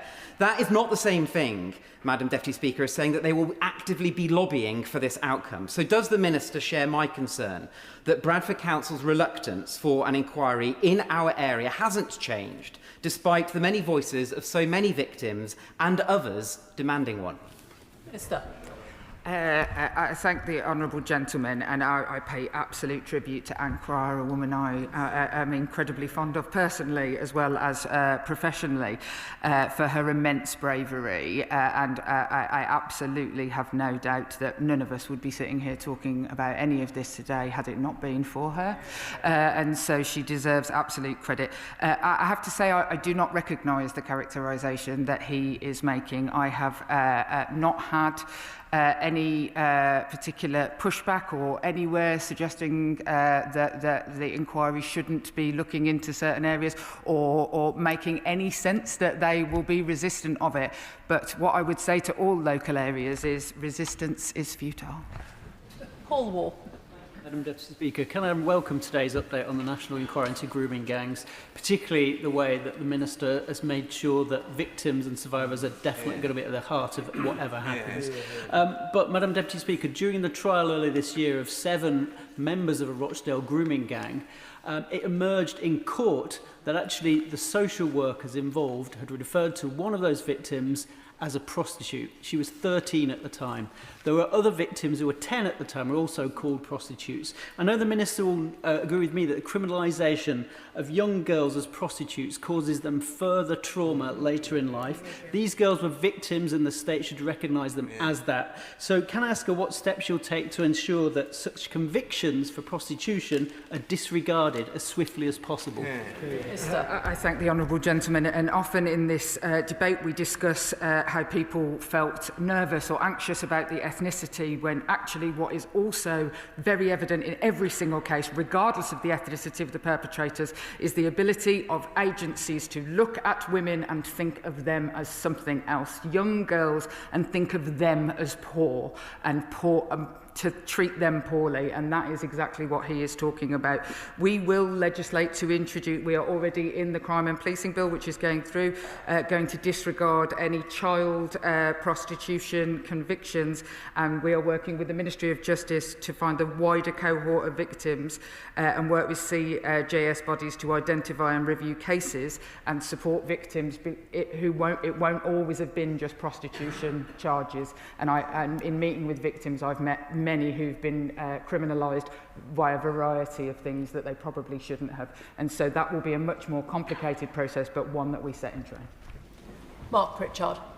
Madam Deputy Speaker, I'm glad the Minister, and I hope the whole House will join the Minister in wanting to put victims and survivors first. It's absolutely right that we all do that. She'll be aware of the Tom Crowther inquiry that highlighted 1,000 victims over 30 years in Telford and in some parts of my constituency.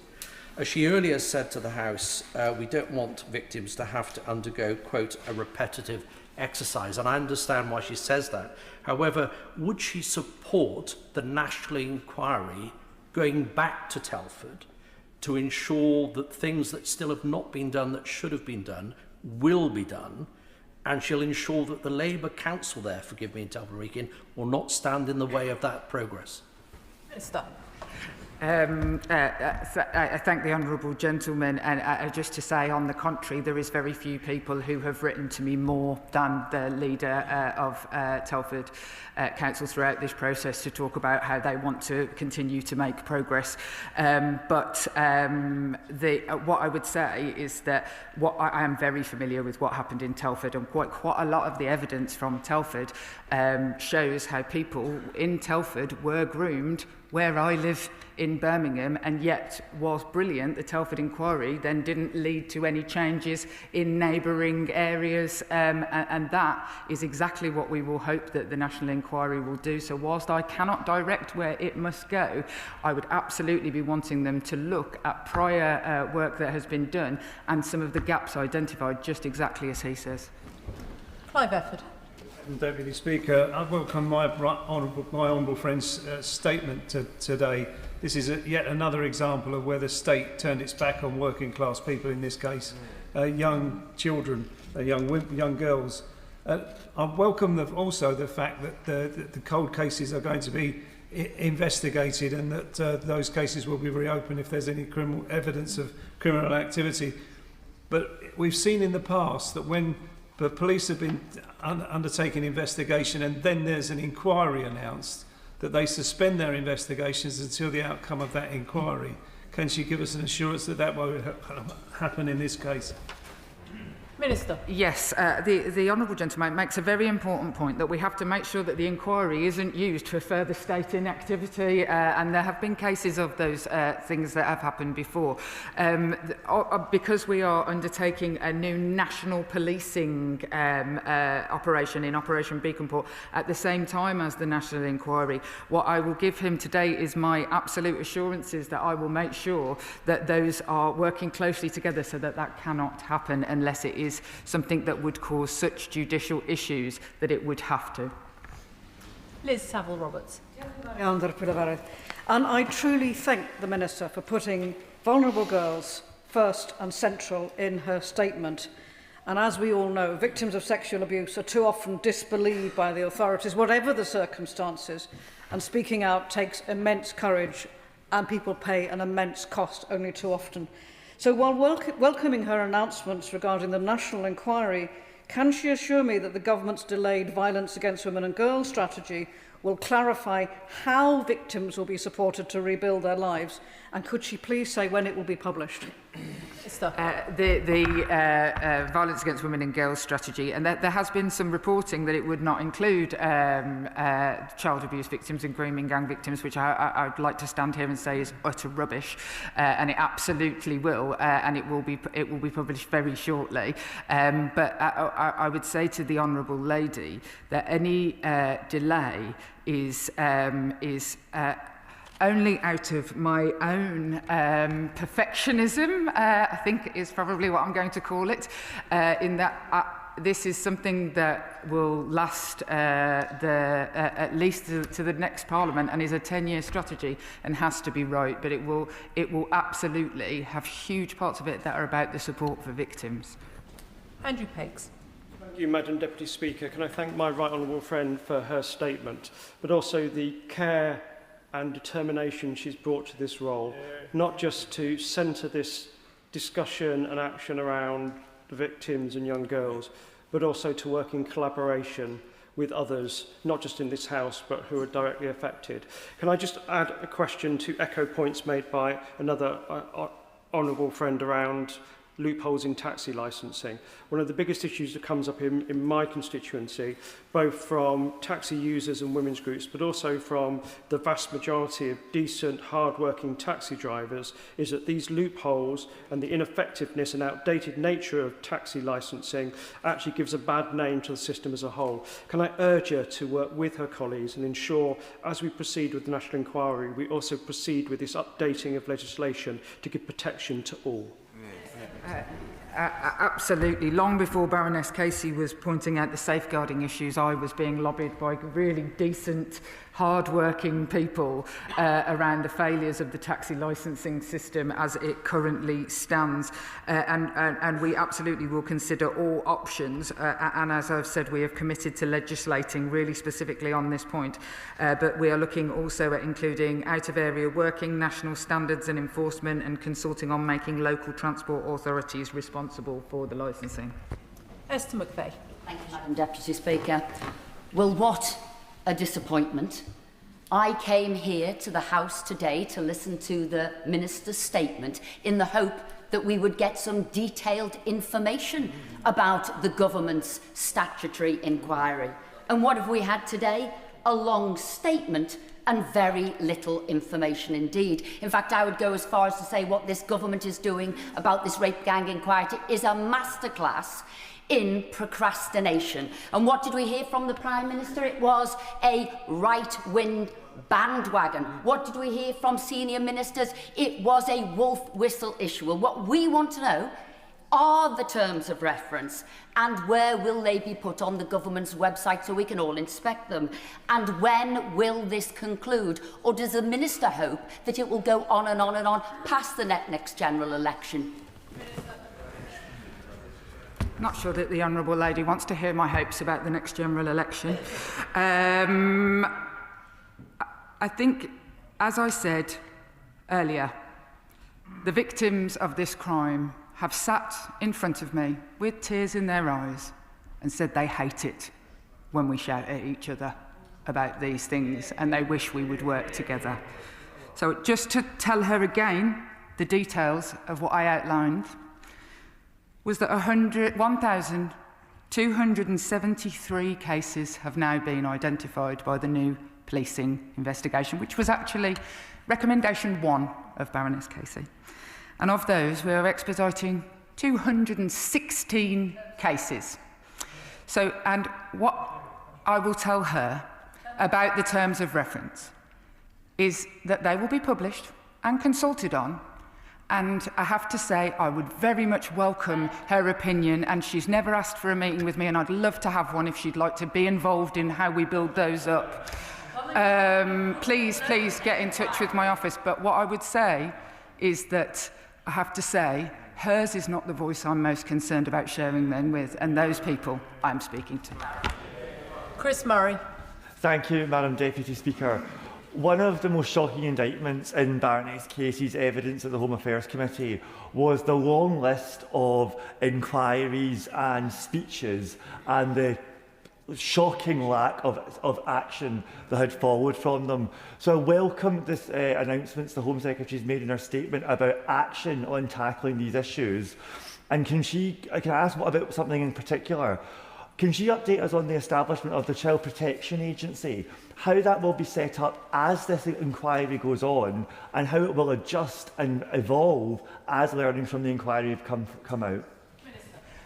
I thank the honourable gentleman, and he is absolutely right, because Baroness Casey pointed out how much of her recommendations hinge on there being a good child protection authority, and that work is being done by Department for Education colleagues. I have been involved in it along with Alexis J, ensuring that she has been in meetings with them. But what it will do is evolve. Because what we don't want to do is wait forever to set it up, contrary to the views of some people in this House, and then or try and get it exactly right first time when it is a complicated thing. So it will evolve along the way, but all of those involved in the inquiry, I'm sure, will have, across both local and national bodies, will have the opportunity to feed into what that needs to look like. Richard Ford. Madam Deputy Speaker, and I'm wholly supportive of this government-commissioned report into group-based child sexual exploitation. But the government must not be distracted from places where child sexual abuse occurs most frequently. The NSPCC reports that 90% of young people who have been sexually abused said the perpetrator was someone they knew. Around a third is perpetrated by young people under the age of 18. And the NSPCC says that in relation to sibling sexual abuse, that, quote, the number of children affected by this hidden harm is far greater than is acknowledged by policy makers. Is the Minister certain that the government will not be distracted from abuse within schools and within families? I absolutely praise the honourable gentleman for saying what he has said, because quite a lot of victims of familial abuse, or in fact child exploitation, not by groups, but child exploitation by families, which I'm afraid to say is not uncommon, or by peer groups is not uncommon, and I know that from my years of experience, feel as if their voices are being marginalised. What I would say is that this piece of work, the work that we have announced today, sits as part of a much broader child abuse body that sits within the Home Office and works on all of those things. The ICSA recommendations keep us on that track, but we must not lose sight of all of the abuse, especially that happening amongst young people, against other young people, and online. Katrina Murray. Thank you, Madam Deputy Speaker, and I thank the Minister for her statement today, and also the recognition that a process which is supported by those people who should be at the very heart of it is always a difficult one to do, and for any inquiry to have the faith of the people who are at the centre is something we try and take time to get right, because that will never be able to be done again, because they have been failed too often. We have discussed before how child abuse and exploitation does not stop at Gretna, and I would just like the Minister to outline what engagement there has been with the devolved administrations as to how we can make this a truly national inquiry. Minister. I thank the honourable lady, and she is absolutely right. There is likely to be border crossing, as I spoke about, between Birmingham and Telford, which is a border in their inquiry. We continue to discuss this with the devolved administration. However, the Scottish Government can set up, under the Inquiries Act, as we have, a specific national inquiry, but where there are any findings with regard to cross-border, that those, of course, will be shared and actions sought and potentially recommendations made. Sir Julian Smith. At the start of the summer, there were some horrendous reports about the rapes and assaults that are taking place by South Yorkshire Police. I welcome the decision to involve the NCA and strip away responsibility for those investigations from the force. But would she confirm that the National Inquiry will look at the role of the police, not only in cover-ups, but in the crimes themselves. Minister. Absolutely, yeah. The South Yorkshire Police should never have been left to investigate themselves in this matter, and so yes, moving over to the NCA is the absolutely right thing to do. But I would be lying if I said that over the years I have not met girls who talk to me about how police were part of the perpetration, not just the cover-up. And we need to make sure that victims can come and give that testimony. That testimony is harder to give than others because it brings fear and a lack of trust, but absolutely that will, if that is where the inquiry takes us, because that's what victims say, then absolutely that will be the case. Before I call the next speaker on the government side, I just wanted to make it clear I'll be going to Steve Darling after that. Catherine Atkinson. Thank you, Madam Deputy Speaker. The crime of group-based child sexual exploitation is probably the most heinous imaginable.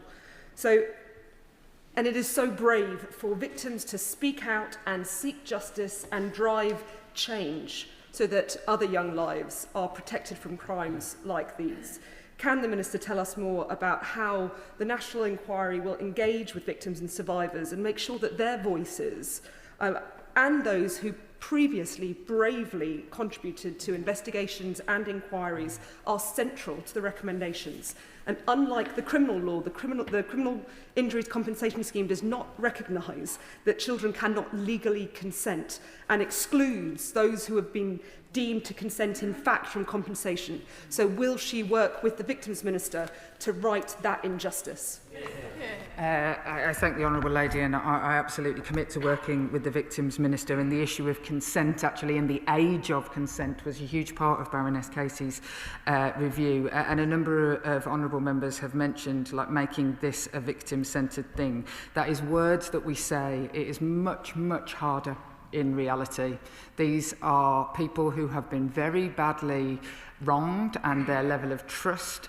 It is not something that happens easily. It's not something where every one of the victims will get on with each other. And making sure that there are systems in both the National Policing Inquiry and also the National Statutory Inquiry to make sure that as many voices can be heard as comfortably as possible is absolutely what we will do. But I don't think we should lie to the public about how easy those things are. As somebody who has worked in this field for a very, very long time, we are talking about very traumatised and distrusting people, and it is going to take considerably more effort and patience than I think they've been shown in the past. Steve Darling. Thank you. Grooming gangs are absolutely abhorrent, as are all forms of grooming leading to sexual exploitation. This summer, I met with a Torbay resident whose 15-year-old adopted son had been groomed online and then prostituted online. Can the Minister please advise us how she is looking to tackle all forms of grooming that lead to sexual exploitation? Thank you. Yes. I thank the honourable gentleman, and also my honourable friend from Oldham also mentioned this and the importance to highlight that boys, especially in the online crime of sexploitation, are very, very actually at greater risk. It is the only area of in sexploitation where the majority of victims are actually teenage boys, and this is a new and growing phenomenon. But what I will say to him is that both in the National Inquiry and Operation Beaconport, what I and the Home Secretary have been pushing for at every stage is this cannot just rake over historic coals. It has to be grounded in the way that abuse is happening now and improving police forces' responses to that. And that undoubtedly now is happening online. The most frightening statistic that keeps me awake at night is that of child sexual abuse perpetrated last year, 53% of it was perpetrated by somebody aged 10 to 17. Barry Gardner. Thank you, Madam Deputy Speaker. First of all, can I pay tribute to my honourable friend for what has been her lifetime's work protecting women and girls. I welcome her statement about updating the ethnicity data. This will enable the public debate to take place on the basis of data and fact rather than prejudice and scaremongering that she spoke of. But does she think it might also help to engender trust in the debate if she were to take this opportunity to acknowledge that there was a completely unacceptable woke reluctance to offend certain communities, and this culture of deference, where it still persists, must be stamped out? I absolutely take the opportunity, and thank the honourable gentleman for his kind words. I absolutely take the opportunity because I've seen it with my own eyes in cases that I have been involved in where people have said, oh, it might cause trouble. And that wasn't stopping them from doing it, but even mentioning that to me, which they wouldn't do in other circumstances. So what we have to do, and what we all owe to the victims of these crimes, is to call it what it is, but also not use our own political agendas over their very, very delicate and harmed lives in whatever form that is, because what we don't want is backlash now leading to police still feeling like, oh gosh, this is going to open a can of worms. We have to all act completely responsibly on these issues. But I've definitely seen it, and it should never have been allowed to happen. John Lamont. Thank you very much. I recently met with Dr. Joanna Kerr, an extremely brave survivor of child sexual exploitation and abuse in Scotland. But as it stands, the national inquiry won't cover Scotland, and the SNP government won't launch their own. So I ask the Minister again, will she commit to extend the national inquiry to include Scotland and all parts of the United Kingdom, or do victims like Joanna don't deserve justice? Minister. It's absolutely not that victims like Joanna don't deserve justice. They absolutely do deserve justice, and I don't know her case, and I'm more than happy to meet with Joanna and talk to her about her case. It is that the body who has to have a national inquiry into Scotland is that of the devolved government.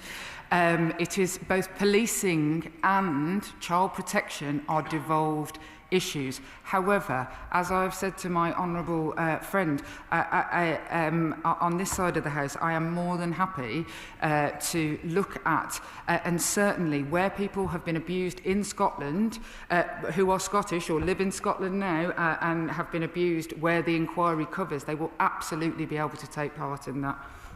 Lawrence Turner. Thank you, Madam Deputy Speaker. One of the questions that haunts Baroness Casey's audit is why? Why was this type of offending allowed to grow seemingly unchecked for so long? So will the Minister, who it is good to see in her place, give an assurance that serious and credible research will be commissioned and operate without fear or favour into all the factors that drove and enabled the horrendous crime of gang-based child sexual exploitation? Absolutely. One of the recommendations that Baroness Casey recommended was a piece of research into exactly that, the why things got covered up, the why on communities but also institutions, and the Home Office is currently working with various academics to commission that particular piece of research.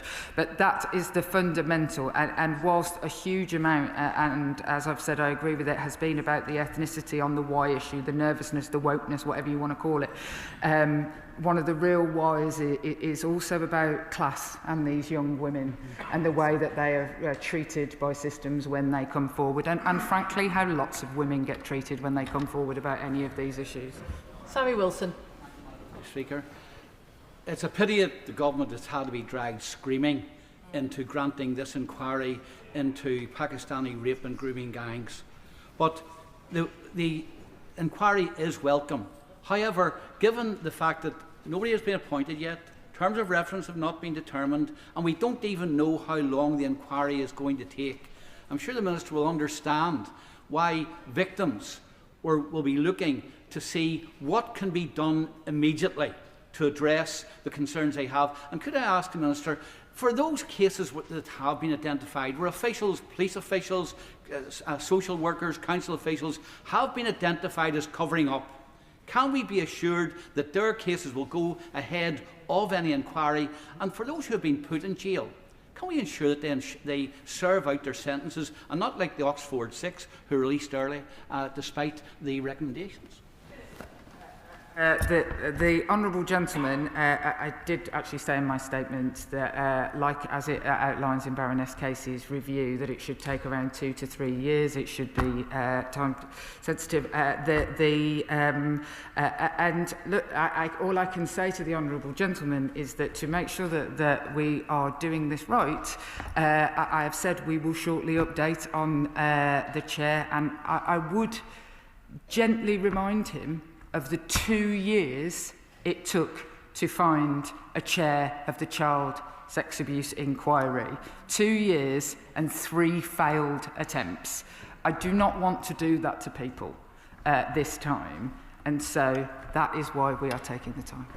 Tamanjeet Singh Desi. Thank you very much, Madam Deputy Speaker. We all want to see an end to grooming gangs and justice for victims and survivors, because exploiting the most vulnerable is about as despicable and heinous as it gets. We all know that perpetrators come from different backgrounds and communities, but certain politically motivated individuals are trying to blame just particular communities, and that is why they try to gloss over that fact in their effort to sow division and discord. We certainly can't be politically correct about this either, because no one, regardless of race or religion, is above the law.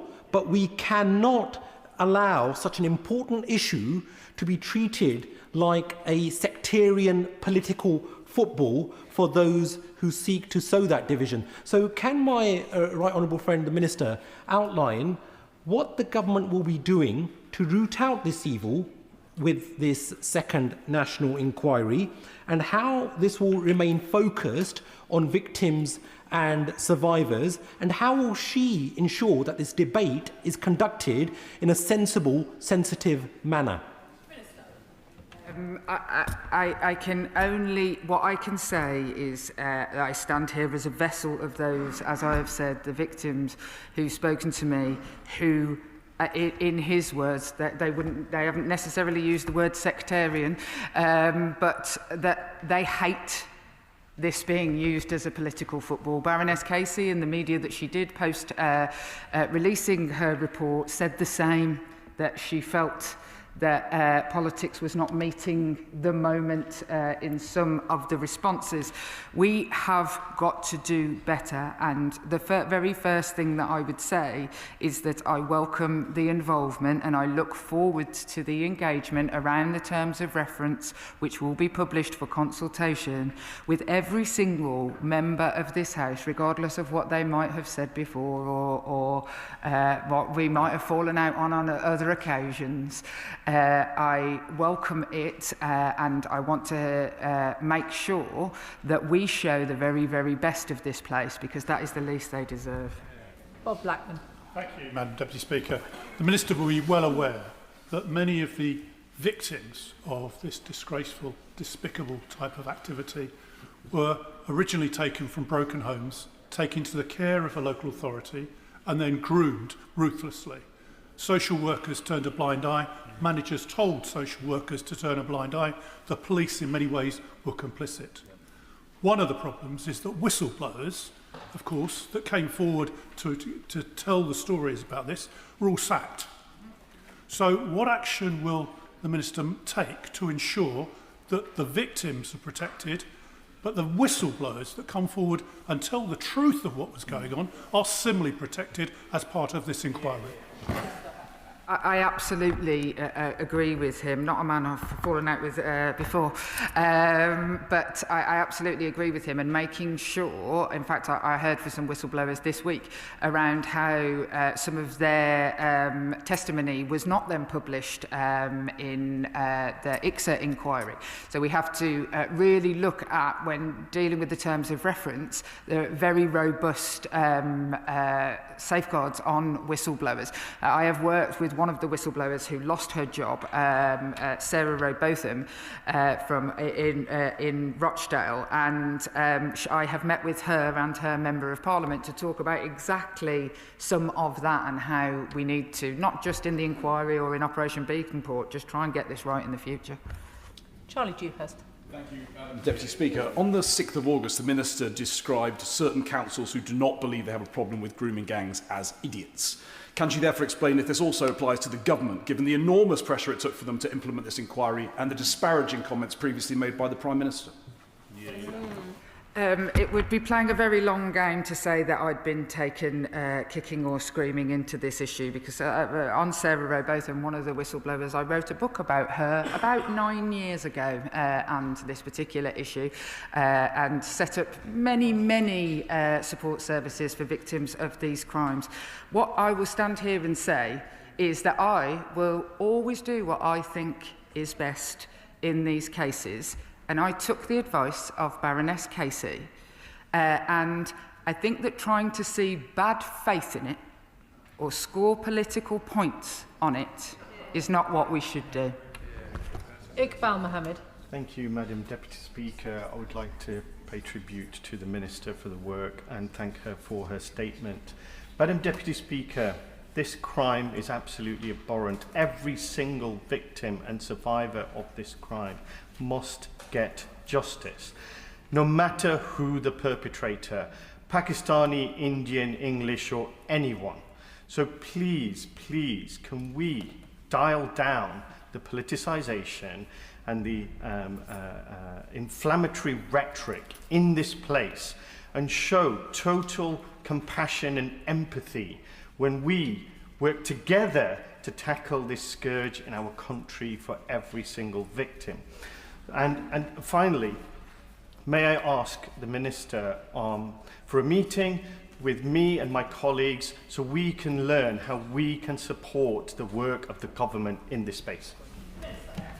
Of course, I will meet with the honourable gentleman and like I say, any colleagues who wish to take part in this work.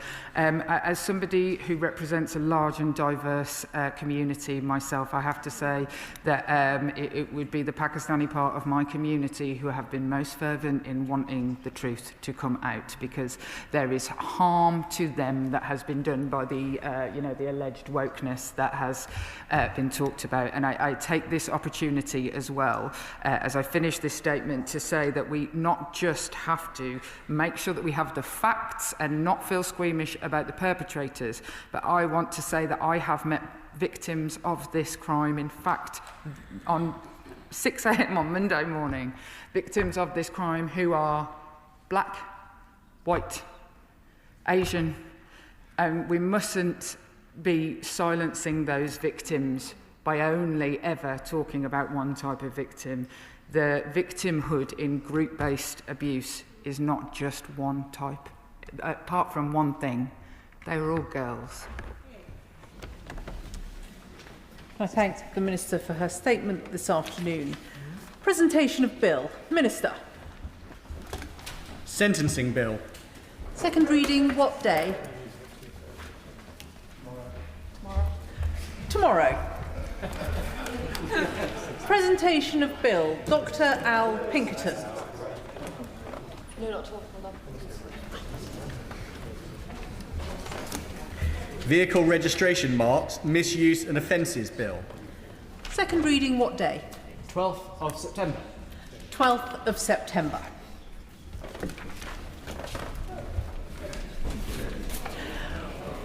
Which brings us to the 10-minute rule motion.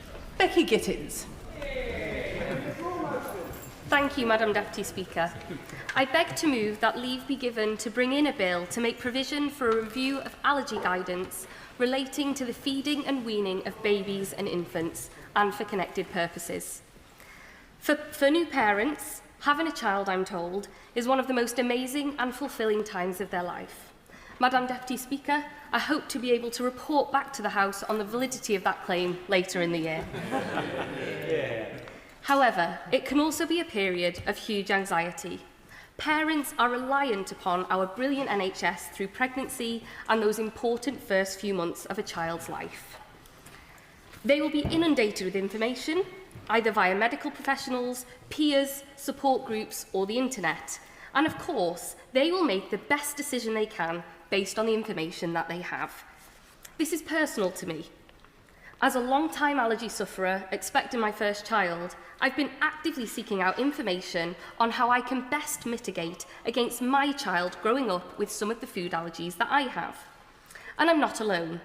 Rates of allergic disease such as asthma, hay fever and food allergies have been increasing. The UK has some of the highest rates of allergic conditions in the world, affecting over 1/4 of the population. It's one of the most common chronic diseases in childhood. In terms of interaction with the NHS, around 6% of all visits to the GP are due to allergies, and medicines to treat allergic diseases account for 10% of the total GP prescribing budget. The direct cost to the NHS for managing allergic diseases is over £1 billion per annum, and in reality, the cost is likely to be much higher. The cost to the individual allergy sufferers and their families is greater still, with huge impacts on their lives, which many of us know all too well.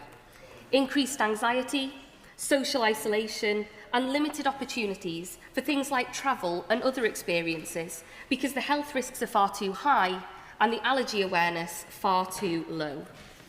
When it comes to food allergies, we know that on average, 2 children in every classroom are affected, and food allergy in the UK has doubled between 2008 and 2018.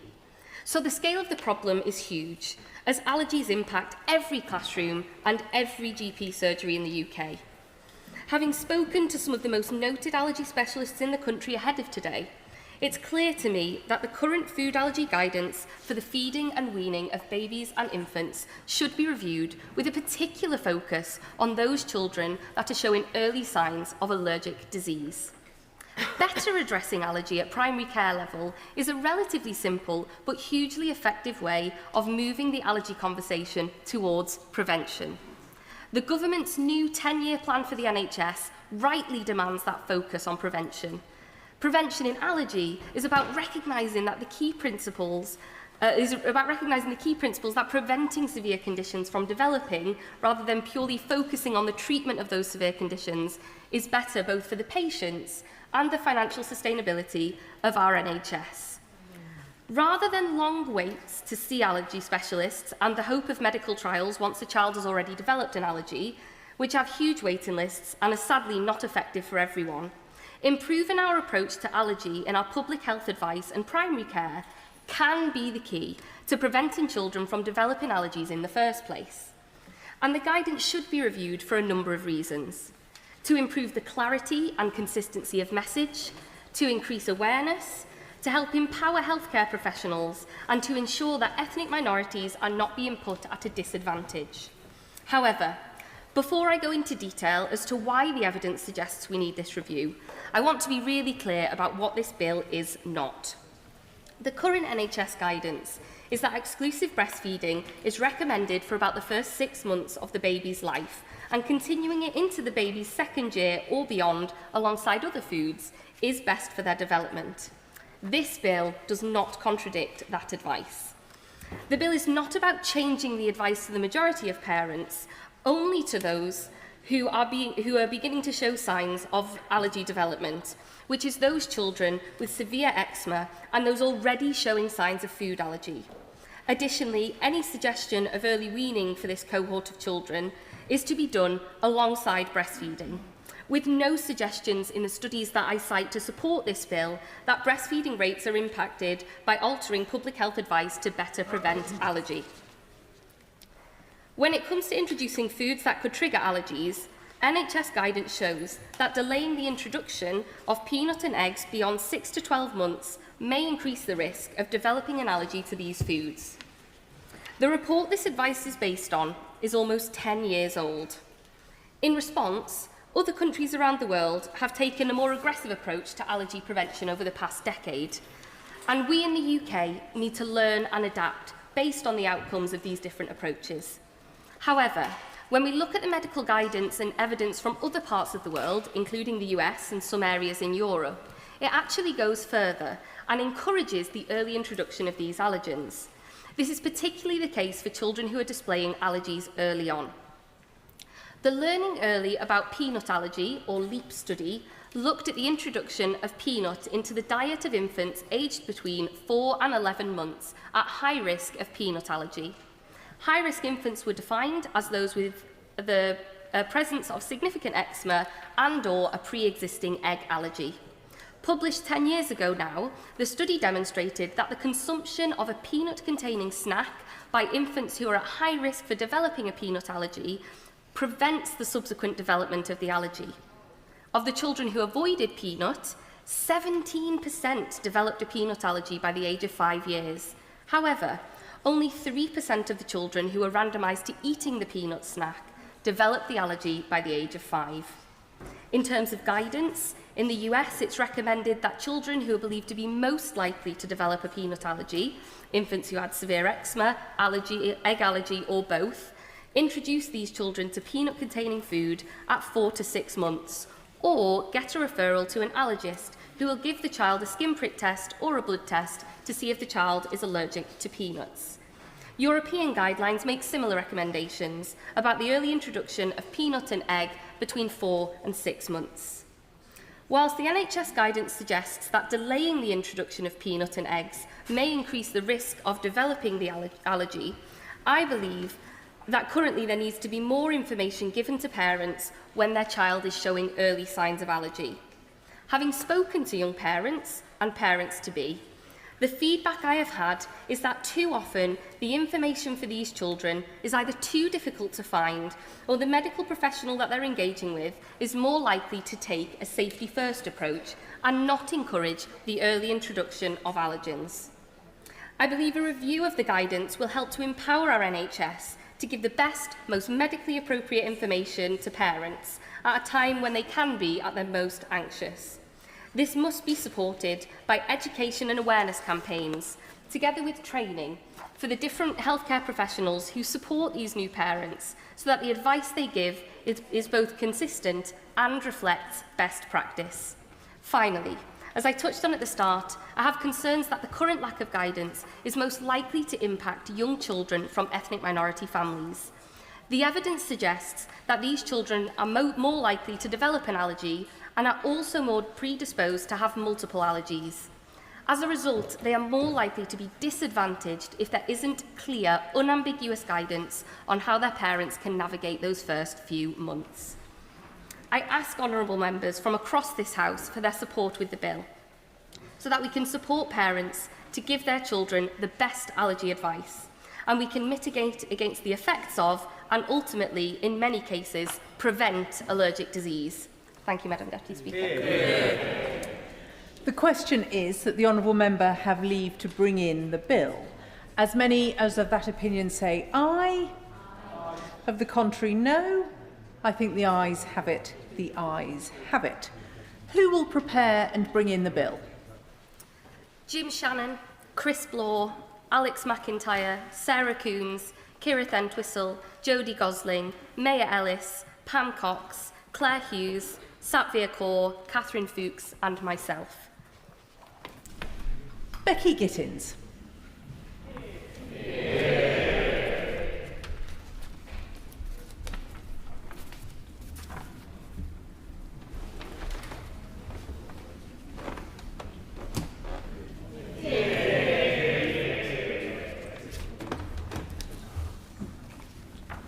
Babies and Infants Allergy Guidance Bill. Second reading what day? Friday the 12th of September. Friday the 12th of September.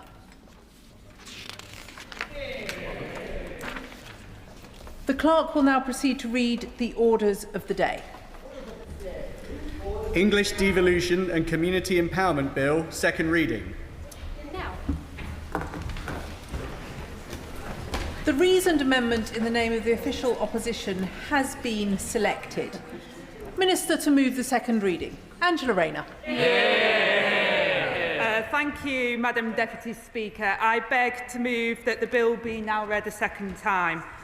Madam Deputy Speaker, this government was elected on a manifesto to deliver change, real change for working people. change that people can see and feel around them. That means more money in their pockets, decent jobs, new homes, good transport links, thriving high streets and opportunities for young people. But after 14 years of a Tory government unwilling to take the tough choices to make life better for working people, it's no wonder that people have lost hope that real change is possible. And we have a plan to change this, to give people with skin in the game real control over their lives, the power to have a real stake in their place and share in our country's success. Our landmark English Devolution and Community Empowerment Bill will deliver this and more. It will help us to build a modern state based on a fairer, stronger partnership between government and local people, with the aim of renewing people's faith that the state can work for them. Madam Deputy Speaker, that faith has been sorely tested in recent years. After over a decade of broken promises from the benches opposite, people associate Whitehall with a failure and decline. The communities that once built Britain have seen good jobs disappearing, secure homes crumbling, and once strong communities divided. Things that our parents and grandparents once relied on, that I relied on as a young mum, fallen by the wayside. And it's my mission to rebuild these foundations of a good life for all communities in all parts of our country. I worked on the front line of local government and I saw how it changes people's lives. So I know I won't achieve our goals unless we fundamentally change the way our country is run. And that means handing power back to where it belongs, to local people with skin in the game, so that they can make decisions on what really matters to their communities. This is what the bill will do.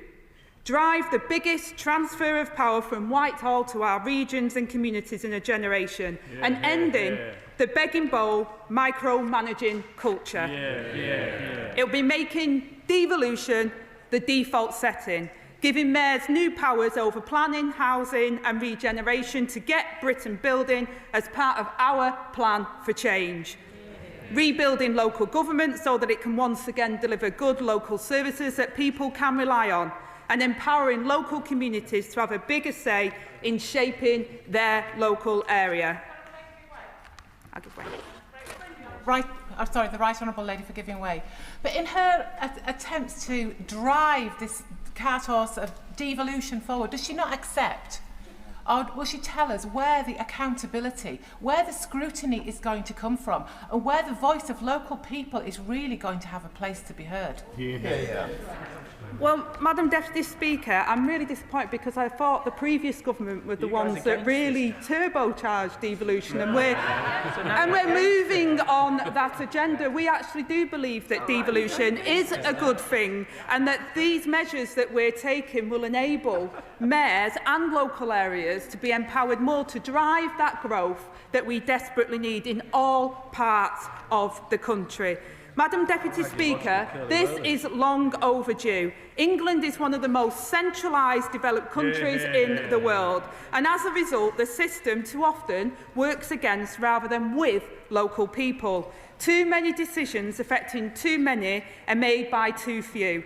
That, combined with short-term sticky plaster politics, has left the country in a doom loop of worsening regional divides. I'll give way.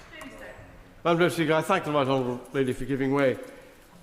You may wonder why, Madam Deputy Speaker, a Scot would make an intervention at this point in the debate. Could I advise the Right Honourable Lady to look north to Scotland to see how it should not be done? Because the Scottish Government has centralised powers right away from communities like my constituency. That's how we should not do it. A cautionary tale. Well, Madam Deputy Speaker, I thank the Honourable Member for his guidance and advice, and I always look north, contrary to other people's beliefs. Very proud proud of the North. And I gently say to the honourable member as well is that I think the challenge is regarding the government of Scotland at the moment, and hopefully we can reverse that and have a government that truly believes in putting the power in local people's hands. And Madam Deputy Speaker, you only have to look at the difference being made by our mayors to see there is a better way. From building tens of thousands of new social homes with Mayor Rotherham in Liverpool, to fighting child poverty with Mayor McGuinness in the North East, to making people's communities quicker and commutes quicker and cheaper with Mayor Burnham in my own Greater Manchester, London's summer al fresco dining and world-leading culture by Mr Khan. I'll happily give way on that point. Thank you. My right honourable friend has been very generous. We're very proud of the work of our Greater Manchester Mayor, Andy Burnham. On the issue of driving change, I'd like just to raise a point about drivers. Half of private hire taxis in Greater Manchester are licensed outside the area. It undermines local enforcement and accountability, as well as local drivers that do the right thing.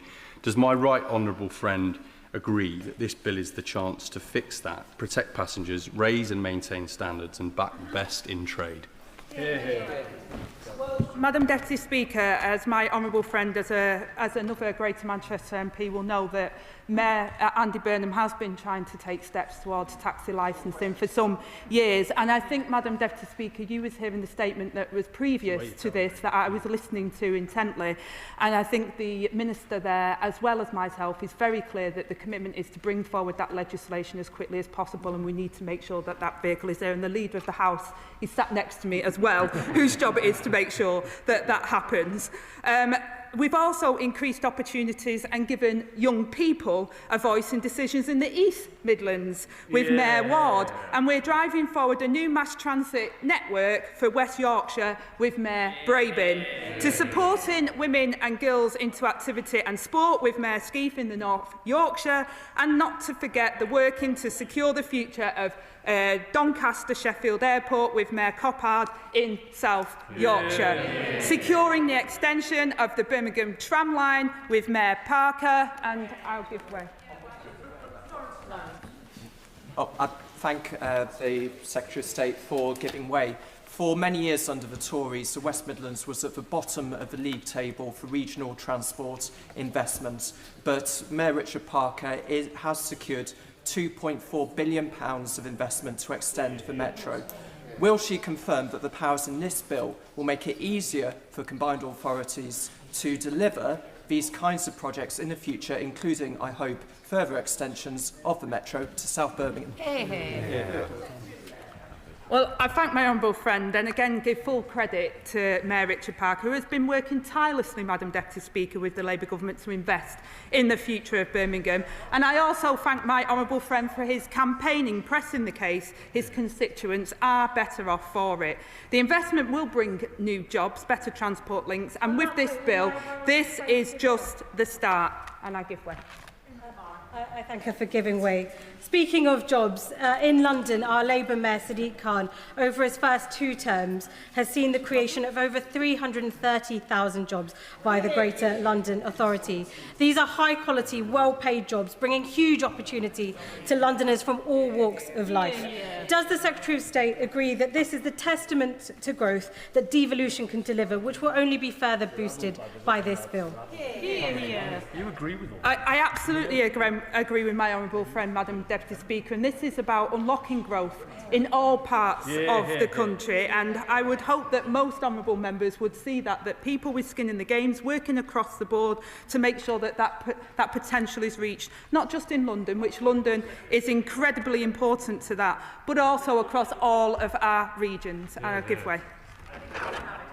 Right honourable member for giving way. I firstly want to thank Mayor Tracy Brabin for the investment she's making across West Yorkshire in mass transit, as well as a new bus station in my town, one of my towns of Dewsbury.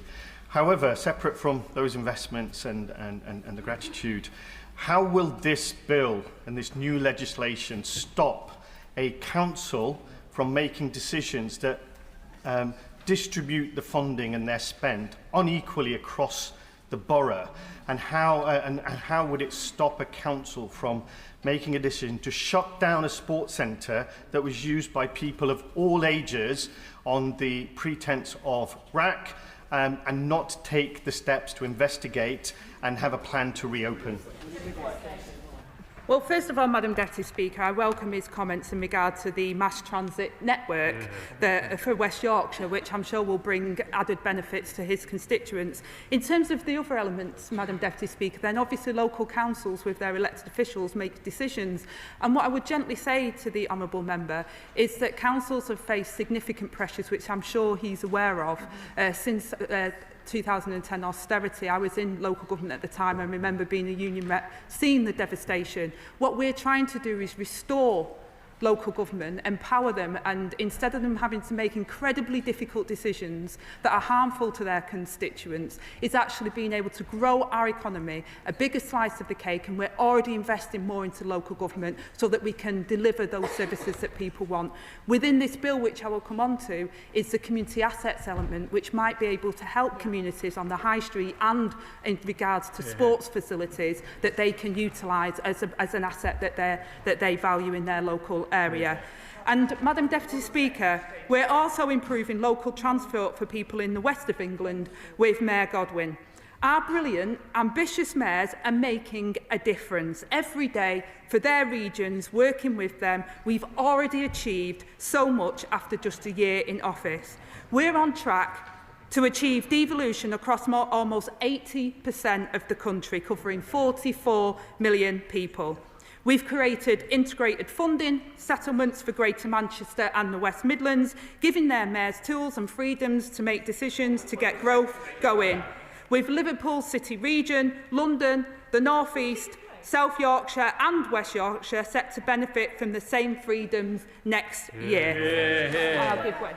I'm grateful to my right honourable friend for giving way. We are in London, greatest city in the world, in some opinions anyway. And our mayor there, and we've all just come back from holiday, have we not?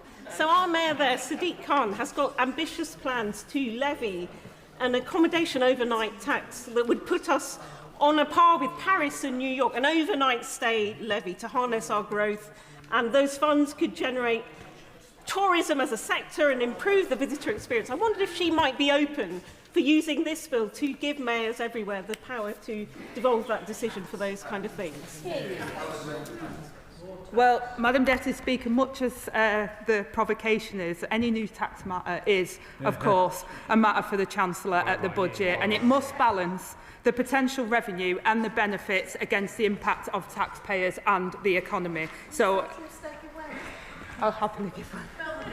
I thank the Secretary of State for giving way, and I really do welcome the bill's efforts to strengthen communities and local democracy. However, I'm worried that not enough is being done to protect private renters. In Lambeth, nearly a third of residents are renters, and we see that the rents are rising faster than wages, and the average renter is paying 72% more than the national average. That's leaving many families struggling and in poverty. The Renters' Rights Bill was definitely a step in the right direction, but it fell short on rent hikes. So does my right honourable friend agree that this bill is an opportunity to give metro mayors the power to bring in rent controls and protect renters in their cities? Well, Madam Deputy Speaker, I say that the Renters' Rights Bill does have measures within it that means that renters can challenge unfair rent hikes, and also the previous government said many times that they were going to do something about the Section 21 no-fault evictions. Our Renters' Rights Bill will make sure that we end Section 21 no-fault evictions, which is causing so much harm to her constituents and many people around the country. Madam Deputy Speaker, our devolution revolution is well underway, with others queuing up to join it. This is what we committed to in our manifesto, and we're delivering it through this bill. It will crucially make devolution the default for how the government does business, with new strategic authorities having powers to pilot and request new functions, and government having a duty to respond with certain requests, meaning that we can deliver devolution further and faster. I'll give way. I'm very grateful to the Secretary of State for giving way. On that point of specifically devolving the ability to run pilots, and following up on the point made by my friend, the member for Clapham and Brixton Hill, Bristol City Council has had a cross-party vote, including from Labour councillors, saying that they want the power to pilot rent controls. And recent results have come out that have shown that typical private renters in my constituency of Bristol Central spend 45% of their income on rents. That is not sustainable. This bill could offer the opportunity for that pilot. Please. Interventions have become far too long. There are many members in the chamber who wish to contribute, which the Deputy Prime Minister might think about before she takes too many more interventions. Angela Rayner. Thank you, Madam Deputy Speaker. I will pay attention to that. What I would say to the Honourable Lady is that she's absolutely right. There is a challenge in housing at the moment, which is also contributing to the rental situation for people, and that's why we've got a real big ambition to build more houses. This bill does give some more powers for us to have strategic planning so that we can get on with building the homes that people need. And the Renters' Rights Bill, Madam Deputy Speaker, does start to make progress so that we can make it fairer for renters, which of course the previous government promised but failed to deliver. I will make some progress now, Madam Deputy Speaker. The strategic authorities... The strategic authorities will be created as a new category of authority in law. They will make it easier for local leaders to work together over larger areas to drive through big pro-growth projects like integrated transport networks and, of course, housing. These will operate at 3 levels: foundation, mayoral and established mayoral, with the particular powers and responsibilities that each of them will have defined by the bill. Madam Deputy Speaker, working alongside parliamentarians and local councillors, mayors drive forward the delivery of people's priorities on driving growth, unlocking infrastructure and powering a national renewal from the ground up. That's why the bill will give them wide-ranging new powers in areas like transport, planning and economic development. I will make progress. We will create new planning powers to raise the mayoral community infrastructure levy, which has generated over £1 billion since 2012 in London, and alongside investment and leadership from Mayor Khan, helped the fund to fund the Elizabeth line. With the expansion of the remit, the bill will allow mayors that choose to raise a precept to spend the mayoral precept on a full range of functions, ensuring that local taxes are spent on local priorities. Now, I'm sure the Shadow Secretary of State will welcome this change, given that it was the party opposite that first introduced the mayoral precept nearly a decade ago, and Mayor Boris Johnson used the business rate supplement to help pay for Crossrail. And I hope the Shadow Secretary of State will wholeheartedly support the new powers in the bill so mayors can intervene in major strategic planning applications to unlock housing, as long as the housing is nowhere near his constituency, of course. And we will also introduce powers to licence shared cycle schemes so that they work for everyone and bikes aren't lying across pavements.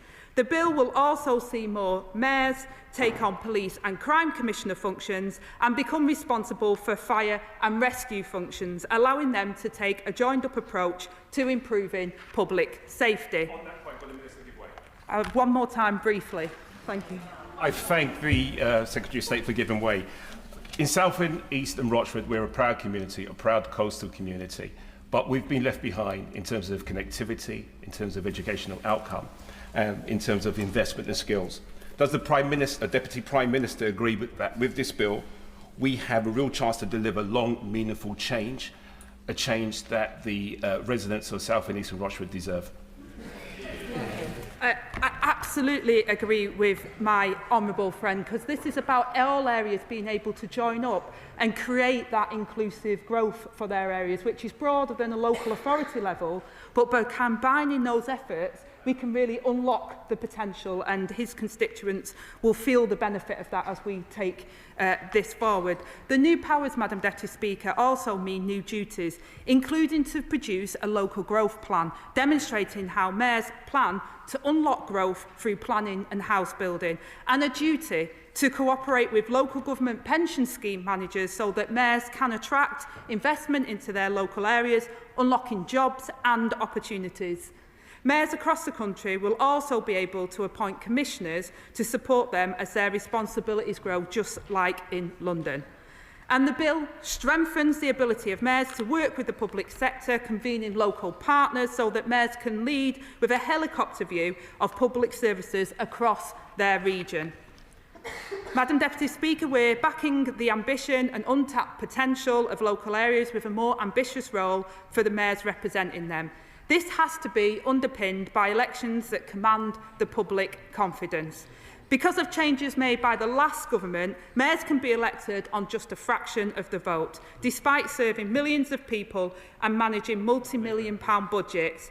We can do better than this. The bill will therefore revert to a supplementary vote system for electing mayors and police and crime commissioners after the May 2026 elections to provide greater accountability and a strong personal mandate for mayors. In addition, the bill will bar mayors from also sitting as MPs, ensuring that local places benefit fully from having dedicated local champions. Prime Minister for giving way. If she feels that mayoral authorities should have a supplementary vote and that gives them sufficient authority, why doesn't she feel the same for members of this House? 70,000 people. Well, millions of people are represented by mayors and they have huge powers over big regions. We want mayors to have a strong personal mandate for the communities they serve, rather than being elected on a fraction of the vote. It is right that first past the post remains in place for general elections to maintain the constituency link. I'll give way. He's been very patient. Sorry. I'm truly grateful to the Right Honourable Lady. This is, I hope, a non-party political point. The white paper in advance of this bill mentioned rightly that there'd been consultations on strengthening the standards and conduct framework for local authorities. This relates to a campaign which many of us have been involved in to try and protect local council clerks against bullying, and we were pleased to be called into that consultation. There's nothing about this in the bill. Does she plan to bring it forward in separate legislation? Madam Deputy Speaker, I thank the honourable gentleman for raising this issue, which is a very important issue, and we do intend to bring forward legislation. Our response to the local government standards consultation sets out our plans for a whole system reform, including empowering local authorities to suspend councillors who are guilty of serious misconduct for up to 6 months, with the option to withhold allowances and institute premises and facilities bans. And we're committed to ensuring that misconduct is dealt with swiftly and fairly across the country, from local and to regional mayoral levels. So we do want to take action on this issue, and I thank the honourable member for his contribution. Let me be clear, Madam Deputy Speaker, stronger mayors and strategic authorities will not replace councils nor the crucial work of this House. MPs on all sides of the House will continue to be a vocal champion for their areas, and we expect mayors to engage in regular and constructive dialogue with MPs, working together in the best interests of their constituents. Alongside the freedom of mayors to focus on local priorities, my department is continuing to explore a local public accounts committee-style model to improve the system of accountability of scrutiny of local spending. This government expects mayors to use their new powers to deliver real change, not retain the status quo. This isn't about grandstanding or making a political point. It's about using the levers of growth to unlock infrastructure and drive investment. The role of local authorities in delivering vital local services and improving local neighbourhoods is essential, and it will continue. And we also expect to see strategic authorities working hand in glove with their constituent councils to deliver for their residents. Madam Deputy Speaker, the bill will help rebuild local government for the communities who depend on it day in, day out. And as a fit and legal and decent foundation of devolution, the bill will establish the Local Audit Office to help fix the broken, fragmented local audit system. We will also reform local authority governance, requiring councils with a committee system to move to a leader and cabinet model, and putting a stop to the new local authority mayorals being created. This change will streamline decision-making across all councils and making it easier for people to understand how their council is run. It will also give the government the tools to deliver local government reorganisation, resulting in better outcomes for residents and a significant savings which can be reinvested in public services and improving accountability. So that at all levels, Madam Deputy Speaker, we're backing local people to drive growth and greater opportunities for all. Because from top to bottom, the best decisions for communities are made by those who know their area best, which is why this bill will also give local communities across the country much needed new powers, like a bigger say in shaping their place through effective neighbourhood governance, with councils required to make sure that this is happening, and the tools to transform their high streets and neighbourhoods through a new community right to buy, Madam Deputy Speaker, to save the much-loved community assets like pubs, shops from being lost, and to protect sports grounds, which are at the heart of so many communities and a source of great local pride. The bill will also support our high streets by banning the unfair practice of upwards-only rent reviews, preventing the blight of vacant shop fronts. Because it's only when every community succeeds that our country succeeds. Madam Deputy Speaker, this bill and our reforms herald a new era for Britain, a new way of governing which puts politics in the service of working people. Where previous governments promised and failed the British people, this government is keeping faith. I note the reasoned amendment from the party opposite, and I must say, after the government left this country with the worst housing crisis in a generation, I'm dismayed that his party would oppose a bill which will unlock housing and planning on a vast scale. A bill which empowers local communities to take back control of their high streets by ending the Tory policy of upward-only rent reviews. A bill which will end the begging bowl culture of the last government while the Tories made empty promises to level up the country. This Labour government is getting on with the job. Within days of taking office, Secretaries of State were passing down newly won powers for the sake of our towns, cities and villages, with the Prime Minister leading the way. It has not always been easy, Madam Deputy Speaker, but real change takes hard work. We're rewiring Britain, and with it growth and opportunity. This is how British people will take back control and unite our country in times when we've never needed it more. And I commend this bill to the House. The question is that the bill be now read a second time. Shadow Secretary of State, Sir James Cleverly. Thank you, Madam Deputy Speaker. Thank you. The English Devolution and Community Empowerment Bill. It is a title straight out of the Ministry of Truth. Because this isn't about devolution. It is a blatant power grab by the Deputy Prime Minister. A right honourable lady for whom I have a huge amount of respect. But it is clearly a power grab by her and her department. And it isn't about community empowerment at all. It's about stripping power from local authorities and concentrating it in Whitehall and the people who are being held by Whitehall in their hands. Big Brother would be proud. Centralization is devolution. Whitehall diktat is community empowerment. And the fact that it does the opposite of what it claims, as we have set out in our reasoned amendment, is why we cannot give this bill a free pass. Because this bill sidelines communities. This bill forces restructuring without consent. This bill wastes money while families are facing higher bills because of Labour's mismanagement. This bill disrupts and distracts councils from building the homes that local people need. Those are our objections, That is what we have set out in our reasoned amendment. And if the government wants to win the confidence of this House rather than just shoehorning its backbenchers through the division lobbies, it needs to justify the demands embedded in this bill. And we will set out what those demands are. And through the debate and in the summing up, I sincerely hope that the government answers these questions.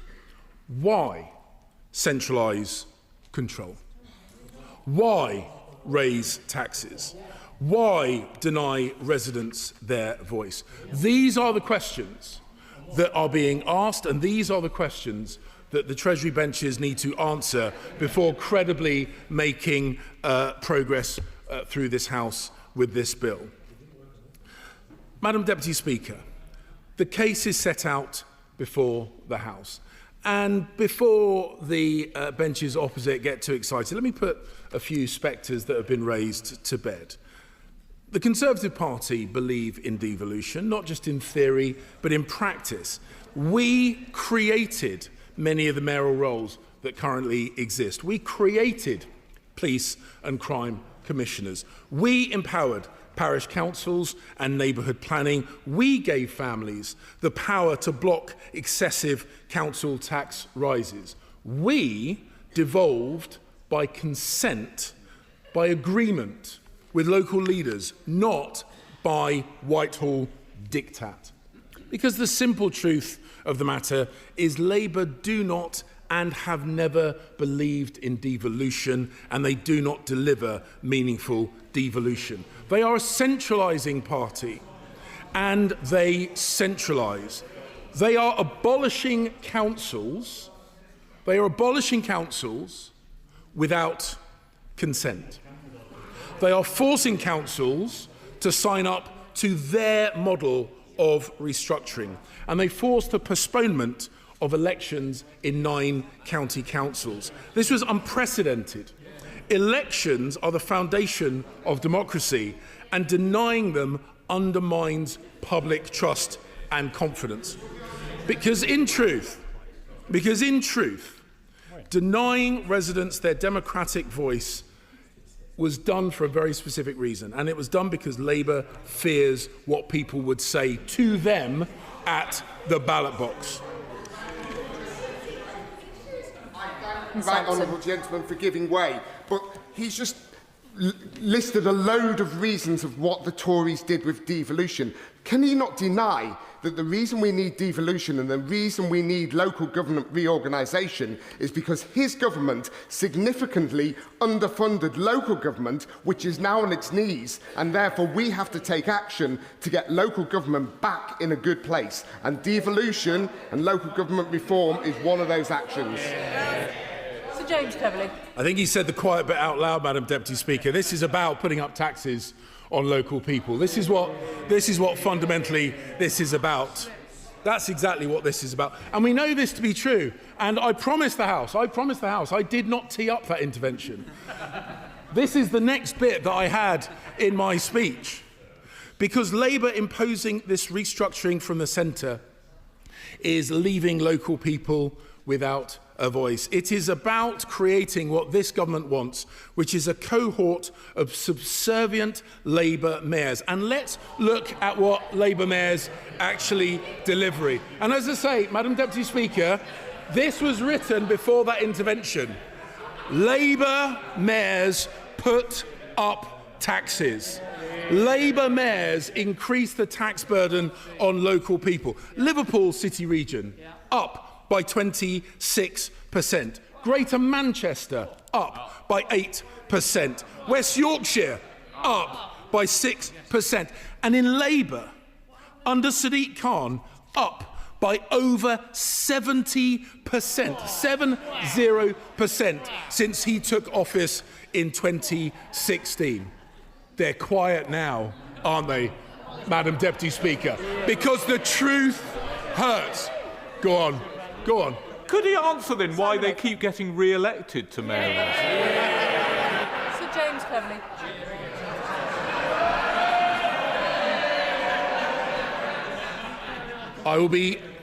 I'll be mentioning Paul Bristow later on in my speech, Madam Deputy Speaker. And because the difference is that under Conservative mayors, we keep costs down. Ben Houchin, for example, delivering a zero preset.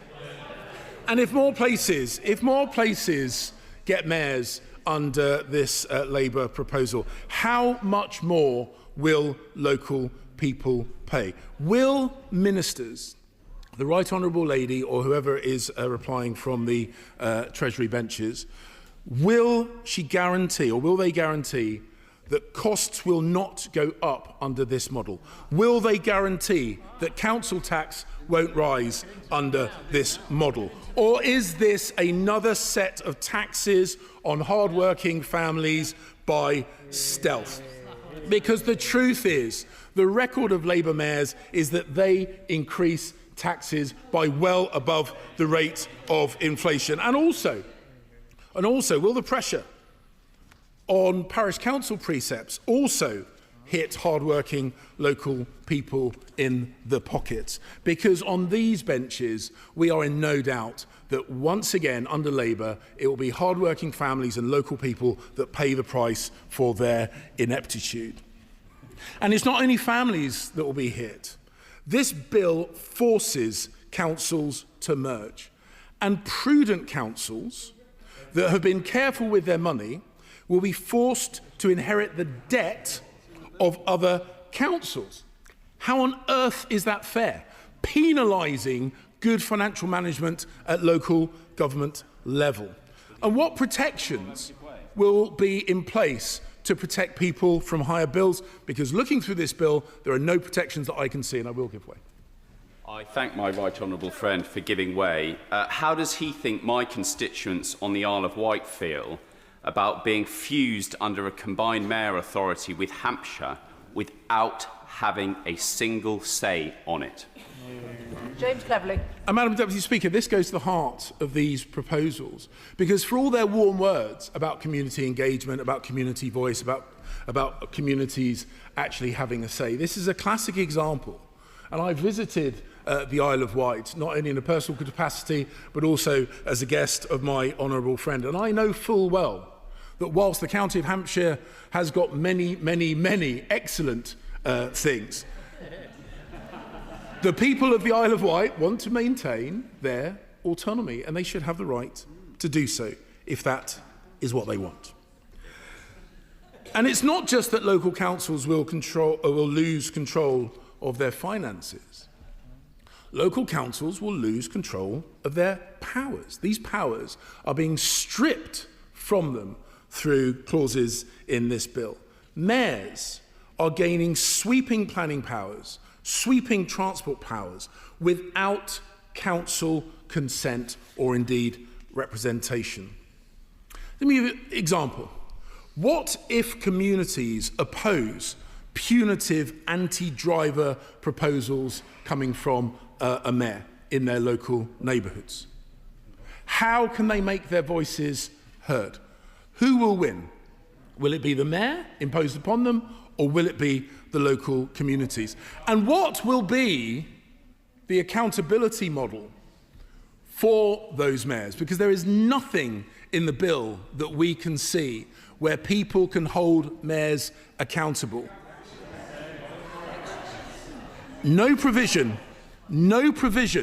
for meaningful scrutiny during the tenure of the mayoralty. And she makes reference to the upward-only rent reviews. And I completely get that that is a superficially attractive set of proposals. But what actual assessment has been made on the effective valuation of commercial property, including properties which are owned by the local authorities themselves? And if she is confident it is such a good idea, why was there no scrutiny? Why was there no consultation of these proposals? Do ministers really think that that is best practice when it comes to creating a stable investment environment and confidence in people spending money in high street properties, commercial properties that keep our communities alive? The silence on those questions in this bill is frankly deafening, because they have no answer. Because this bill is not about empowering local communities, and it is definitely not about empowering local councils. It is about creating a cohort of puppet mayors controlled by the Right Honourable Lady's department. And I give a good, and as I say, I respect her enormously. Her ability to strip power, not just from local councils, but also from the Prime Minister, is something well worth watching. And I think that we should be at least impressed with that. But I put it to the benches opposite. If this is about community empowerment, why does it reduce local representation? If it is about fiscal responsibility, why will it burden ratepayers, council taxpayers, with debts that their local authorities did not create?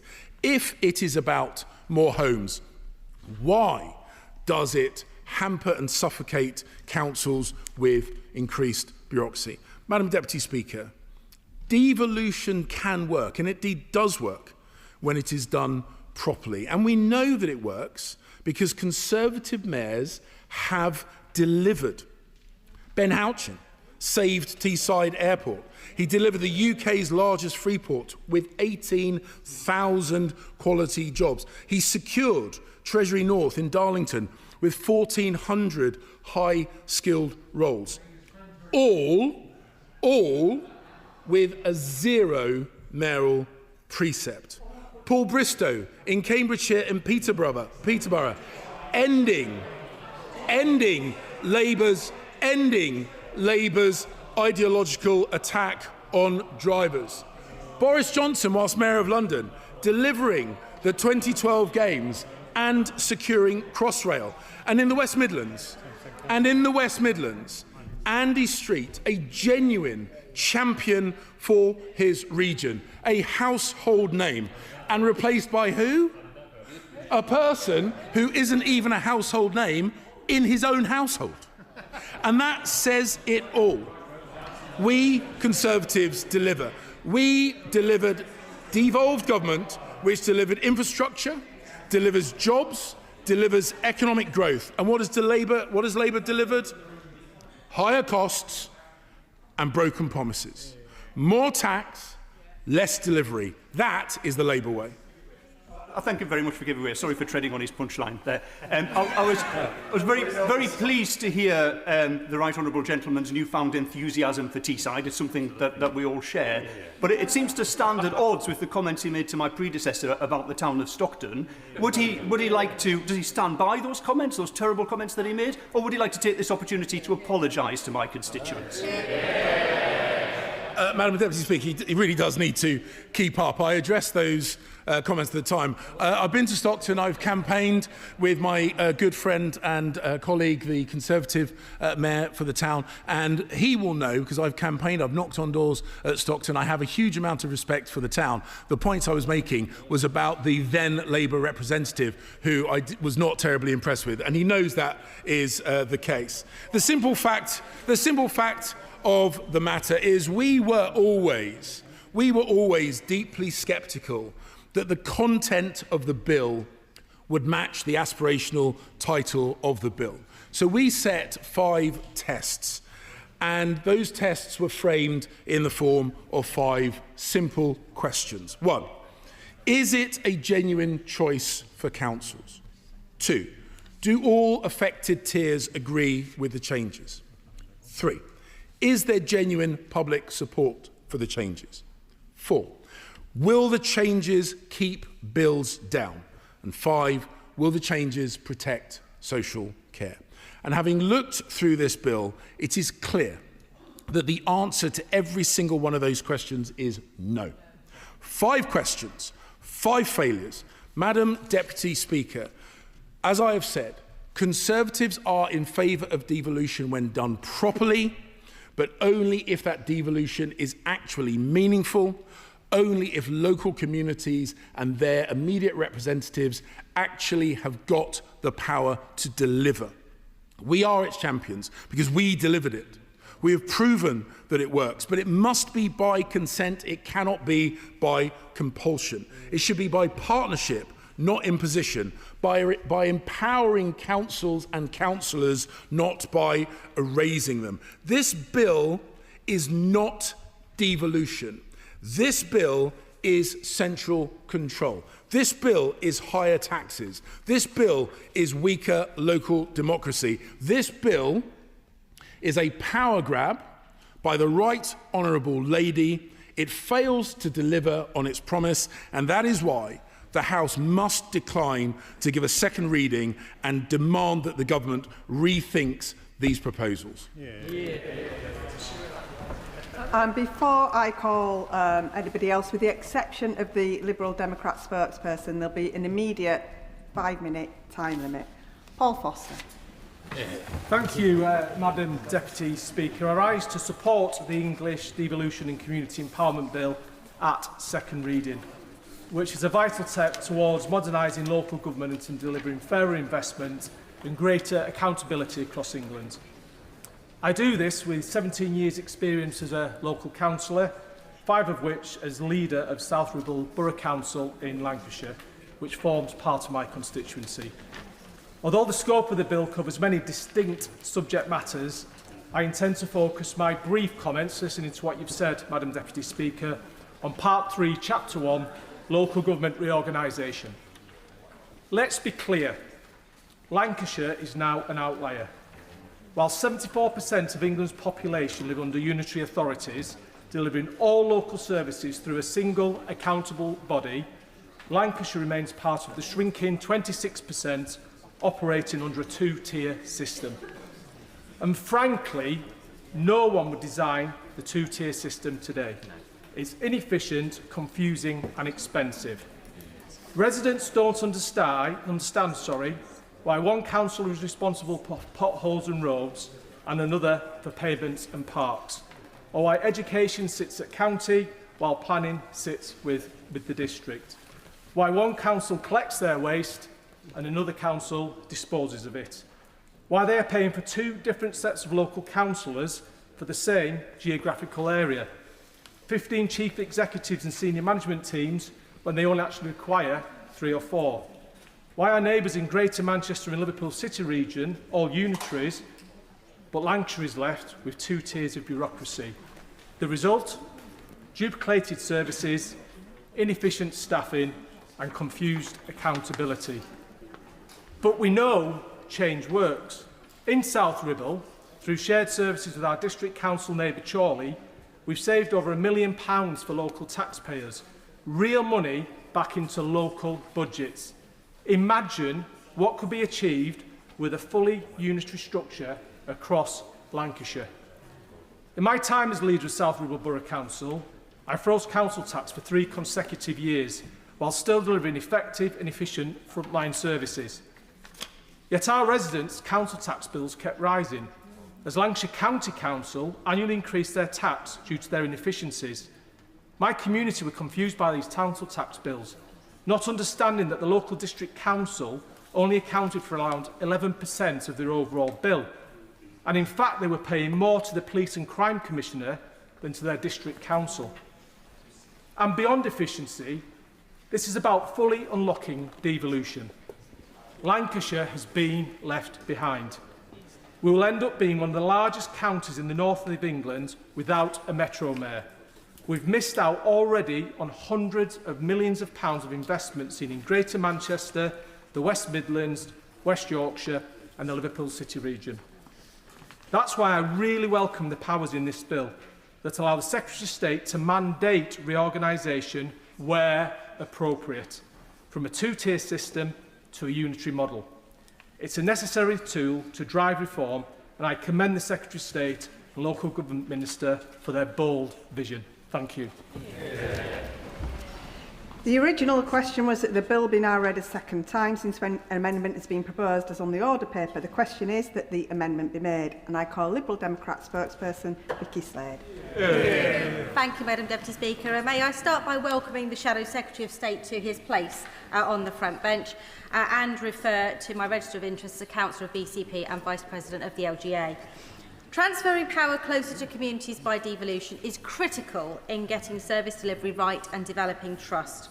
The public consistently say they have more faith in local government than national government, and the English Devolution and Community Empowerment Bill was meant to deliver on that promise. And in the first weeks in office, as the Secretary of State has already said today, the Prime Minister said he wanted to give power to those with skin in the game and pledged to help citizens take back control. And the Liberal Democrats absolutely agree with that desire. But what we see here is a bill that centralises decision-making, limits community influence, and because it leaves areas unsure of their future, risks deepening inequality between regions. The White Paper promised mayors for all regions and community-led reorganisation, but this bill gives powers to merge councils from Westminster, but fails to strengthen the councils closest to people, our towns and parishes.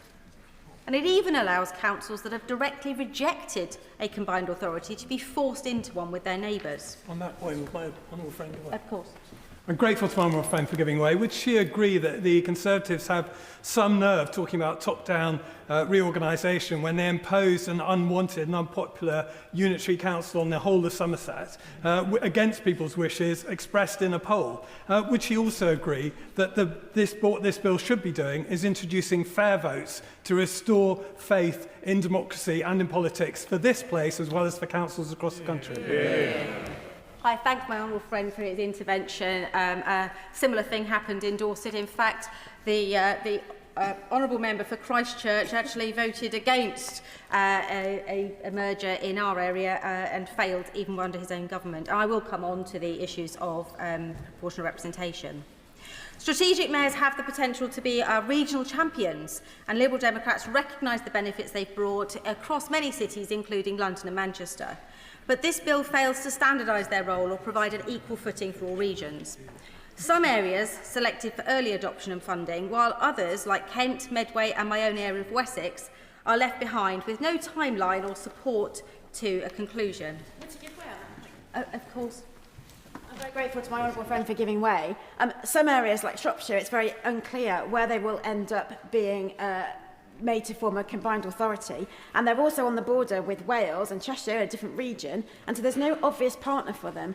I'm very concerned that Shropshire is going to end up forced into a combined authority with an area that doesn't look like Shropshire and doesn't give any benefit to Shropshire's residents. Would you agree with me that this needs to be better thought through? I thank my honourable friend for intervention, and I share the concerns that in some areas there is a real risk that areas could be left behind and that there's a muddled approach. So I'm asking the assurances from the Secretary of State about how we can ensure those areas don't fall further behind their neighbours who are further along the programme. As Liberal Democrats, we are pleased the government is reversing the Conservatives' disastrous decision to use first past the post for mayors and police commissioner elections. Yeah. It is ridiculous that one of the mayors elected this May won on just 25% of the vote. But we would like to see the government go further in making votes fair. We believe that the government should be bringing in an alternative vote system so voters' voices are properly heard, and we continue to make the case that if the government believes in majority support for elected officials, why not extend this mandate to MPs and councillors too? Yeah. Of course. I thank the honourable member for giving way, and the Sussex mayoralty elections that are due to take place in May next year will be on the current system of first past the post rather than on the proposed system that this government says they're in favour of. Does she agree with me that that's totally unfair for the Sussex residents when everybody else that's a year behind the programme get to vote in a better system? I thank you for that intervention, and in fact I'll skip to something later on in my speech where I share the concern of electoral officials that this legislation can deliver in time for any of the changes that are scheduled for next year, and whilst I recognise that there is an anomaly for next year, even electoral officials are worried about the timeline for this bill to make any change for 2026 and for those people who already had elections delayed. Across the sector, there are serious concerns about the powers of the commissioners that will be appointed by mayors, people with significant influence but little scrutiny, and concerns that they could hold more sway than the elected leaders of local authorities but without any democratic accountability. And in the very centre, the Secretary of State retaining sweeping powers to merge authorities and extend functions without parliamentary oversight or local consent. So I'm seeking an explanation of how and when those powers would be used so that we can assure our local leaders that they're not going to be overridden. There's widespread concern about the loss of highly skilled, experienced councillors through the removal of district councils. And I noted the Secretary of State's own concerns about putting the power into the hands of too few people. So I'm wondering how we can be assured that there isn't a democratic and skills deficit and that people are properly represented across their larger regions. For the last decade, the Conservative government has cut funding to councils but forced them to do more. Their economic mismanagement and failure to fix social care has left many councils on the brink of collapse. This bill was an opportunity for real local government reform, and I feel it's an opportunity missed. Local authorities... Of course. I thank the Honourable Lady for giving way.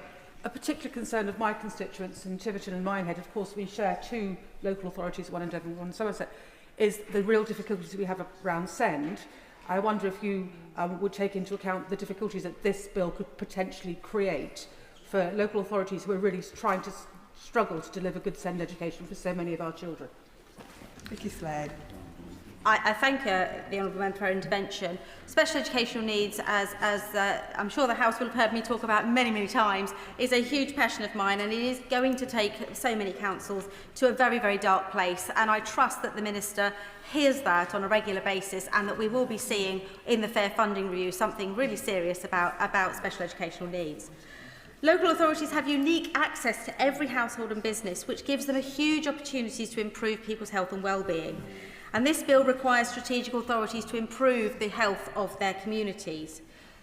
But I'm concerned that there doesn't provide substantial funding to do that, and without that funding, I cannot see how it can be achieved.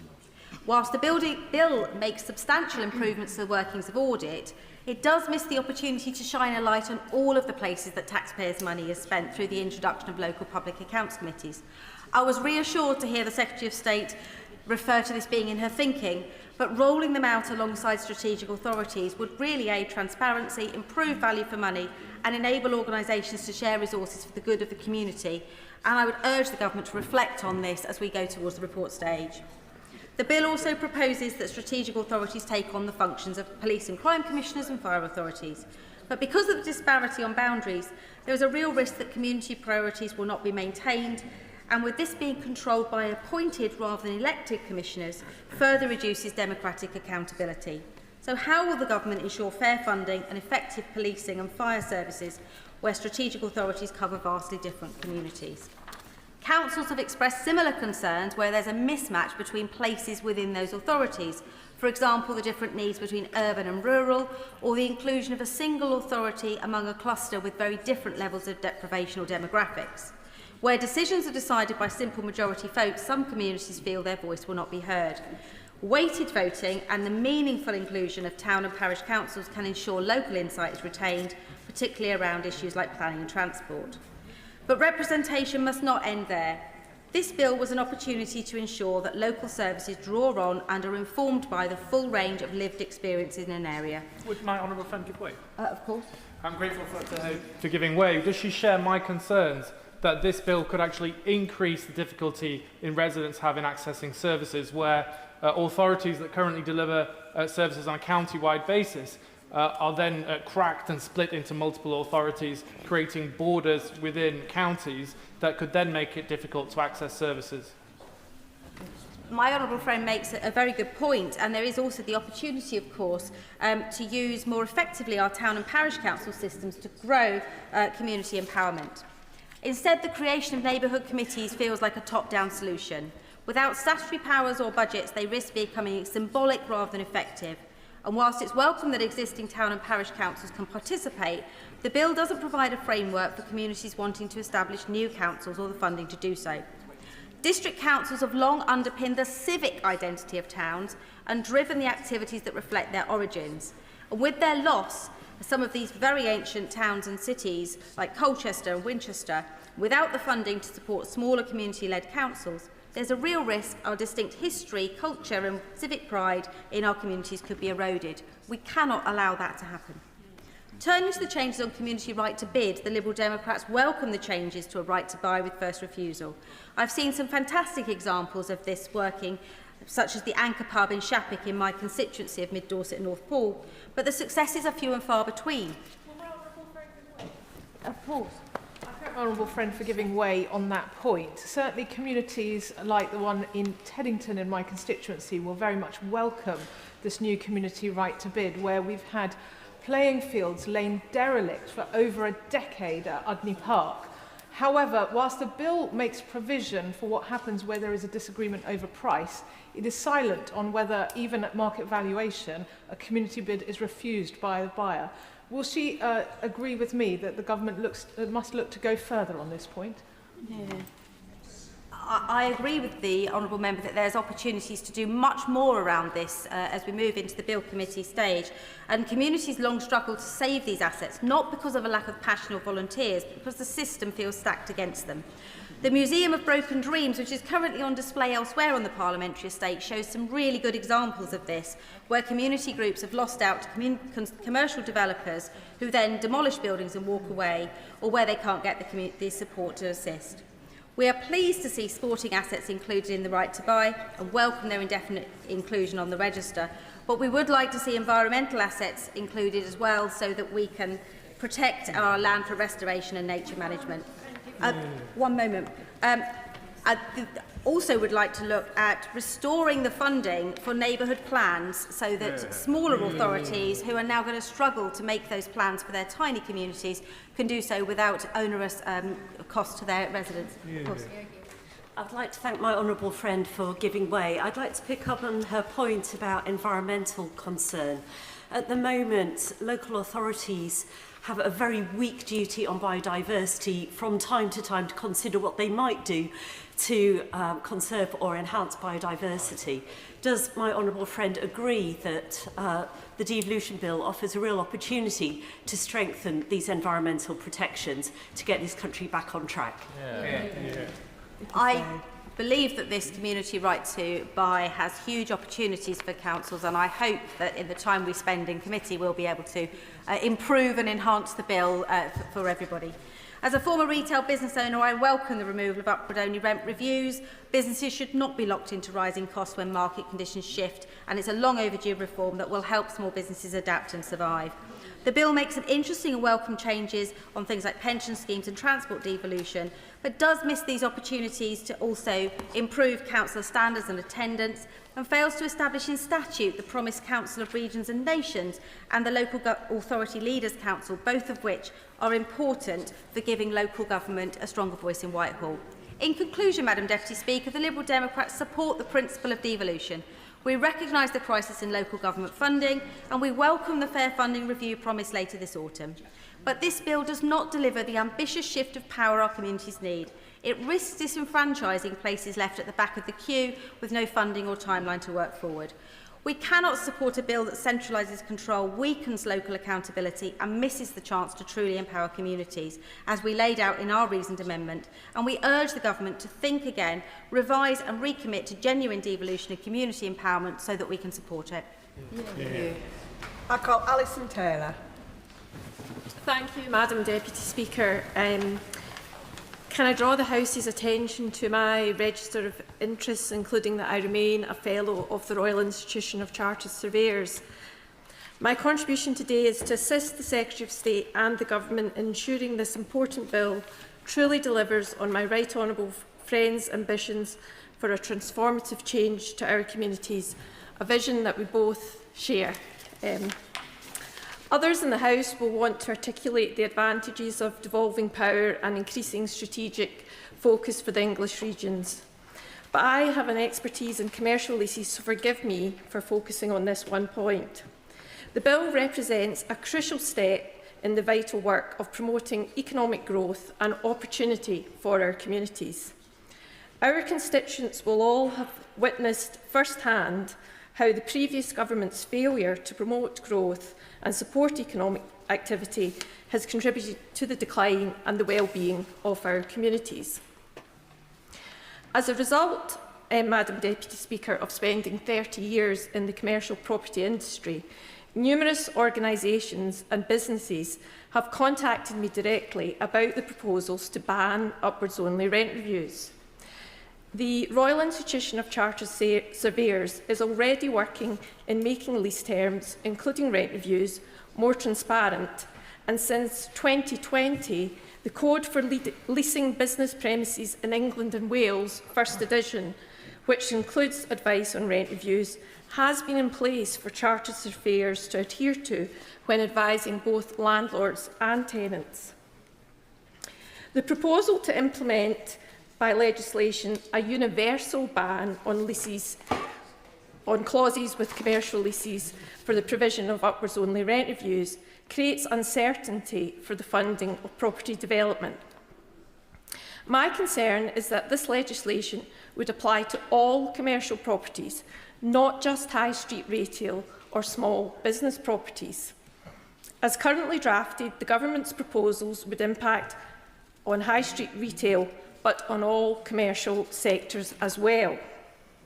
The ambition to protect the high street, retail and small business, particularly in tough economic conditions, is certainly not underestimated nor unwelcome by me. There is a surplus of vacant, unsuitable, poorly configured and energy-hungry retail units crying out for regeneration in most towns across the United Kingdom, as there are in the towns of Paisley, Renfrew and Erskine in my own constituency. But I don't believe that it is just upward-only rent reviews that are preventing the regeneration of our towns and cities. This technical aspect of the bill is an issue where my professional background can help to improve the bill and help to prevent unintended consequences for the government's growth agenda. I really understand the desire to support small businesses on our high street, and I understand the pressures faced by small businesses through difficult trading conditions. Madam Deputy Speaker, property development can be the foundation stone of economic growth in our regional economies. My experience is that new sustainable development in the right place can be transformative, a source for jobs and training in construction, and a source of employment and opportunity in operation. New, transformative, sustainable development adds vitality to an area, acting as a spur to further development and wider investment. Madam Deputy Speaker, I know that all members will intuitively feel that upwards-only rent reviews are unfair, but this is a simplistic view. One of the earliest pioneers of upwards-only rent reviews was the Church of England's Church Commissioners. They did this to ensure certainty of income for the Church, and they remain one of the largest landowners in the country. My concern is that this well-intended focus on the genuine problems of small business and the high street could have unintended consequences for the broader property development sector. If I might close, Madam Deputy Speaker, by encouraging my right honourable friend to consider an amendment to this clause to ensure it focuses where it's needed most without impacting on all sectors of property. I will, of course, stand by, ready to help with this endeavour. Thank you. Peter Fortune. Thank you, Madam Deputy Speaker. This bill is supposed to be the government's flagship piece of legislation to empower England's cities, regions and communities. But there is disappointingly little in the bill about strengthening accountability in existing devolved bodies, especially the Greater London Authority.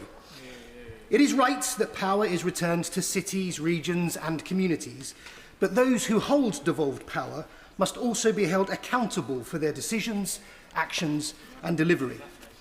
Nowhere in England enjoys more devolved powers than London.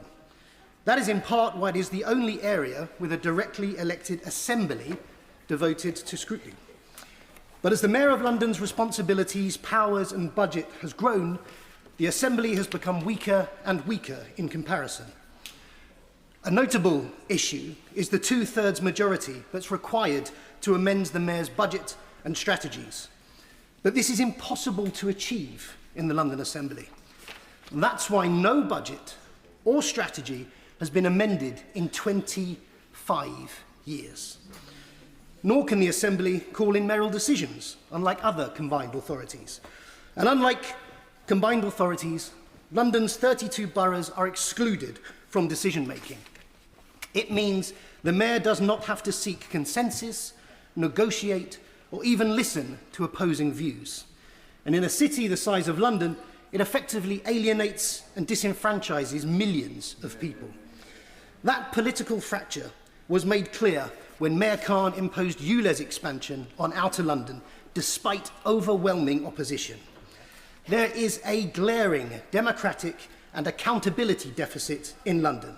And that's why so many of my, and I know other constituents, are now questioning the London Borough of Bromley's place in the Greater London Authority. They've never paid more to City Hall, yet people feel they are ignored on every issue. Mayor Khan has increased council tax by 77% in 9 years. 77%, meaning Londoners now pay nearly £500 a year on average to fund his policies. And let's not forget the huge sums Londoners now pay City Hall thanks to his road charges. In the first 3 months of this year, motorists forked out nearly 220 million, thanks to Mayor Khan's ULEZ charge, the Blackwall Tunnel toll, and his height congestion charge. And what do they receive in return for all this money? ULEZ cameras, too few police officers, and greenbelt protections ripped up. Madam Deputy Speaker, anyone who wants to see devolution in London succeed must support measures to make the Mayor of London more accountable. Firstly, this bill introduces simple majority voting in combined authorities as the default decision-making process. But it stops short of doing that in the London Assembly. This is a mistake. It should abolish the two-thirds majority requirement to amend budgets and strategies, allowing a simple majority of Assembly members to force changes. This alone would transform London's politics and force mayors to the table. Secondly, this government should consult on a new model to give the 32 boroughs a voice and a vote in London, so Bromley can no longer be ignored. And finally, this bill should give the London Assembly the power to call in mayoral decisions. Madam Deputy Speaker, my constituents in Bromley and Biggin Hill have had enough of being ignored by the Mayor of London, Sadiq Khan. If the government wants to maintain Londoners' support for devolution, then the London Mayor must be made accountable. Jack Abbott. Thank you, Madam Deputy Speaker. Devolution and local government reorganisation must not simply be a sticking plaster over the problems of today, but instead we must determine what we want the coming decades to look like for our local communities. We must ensure that people in places like Ipswich and Suffolk have the resources, powers and trust to determine our own futures.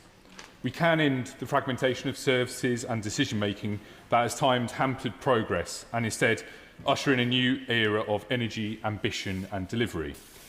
And it has been really encouraging to see all of Suffolk's district and borough councils, led by different political parties, working collaboratively and with compromise to form a forward-facing submission. However, disappointingly, the contrast with Suffolk County Council is stark, and it has been really concerning to see that more time has been spent aiming to discredit alternative ideas and proposals rather than promoting why their plans are right for our county. Tactics have at times been bizarre, but there is a serious point here. Residents are entitled to proper information and not a spin-heavy PR campaign. And look, I fully accept that turkeys don't vote for Christmas, but I do expect local authorities to hold themselves up to a higher standard. And yes, while it portrays a lack of confidence in their own proposals by running such a misleading campaign, it does them a disservice, but more crucially, it treats local residents with a lack of respect and no little disdain. And residents will also question why the Conservatives at Suffolk County Council are spending so much money and resources on such an overwhelmingly negative campaign at a time when our potholes go unfilled and our children with special educational needs are so badly failed, all the while we're raising council tax by its maximum level every single year. Suffolk County Council don't look like an authority ready to grasp the future, but one that looks to keep power and status for themselves. But, Madam Deputy Speaker, alongside the investment in our communities by my right honourable friend, the Chancellor, This bill and the wider efforts of my right honourable friend, the Deputy Prime Minister, offers Ipswich, Suffolk and East Anglia a once-in-a-generation chance to turbocharge investment, growth and opportunity, giving us the chance to determine our own future. And whilst I'm supportive of this bill for the transformative effect it will have on our country, on a local basis, a Greater Ipswich Council could do far more than just regenerate our town and the surrounding area. It could, in fact, become a nationally leading economic powerhouse. And our friends and neighbours in East and West Suffolk would also greatly benefit from being able to set the direction for their local communities too. Mr. Speaker, Madam Deputy Speaker, apologies. This is not just my personal view, but one shared by every district and borough council in Suffolk, as well as political parties of all stripes across Ipswich. And from my discussions with local residents, including at my recent town hall event, it also seems to be the option that they would favour too. A Greater Ipswich would renew our area's economic foundations and deliver the infrastructure we need after years of neglect. Lowestoft and the Energy Coast will be able to power new jobs and investment for their area, and Bury St Edmunds can better align themselves with the opportunities offered by the growth around Cambridge and Peterborough. People want their councils to deliver public services effectively, responsively and accessibly, which is why I believe our devolution settlement needs to produce unitary authorities with sufficient scale to achieve this.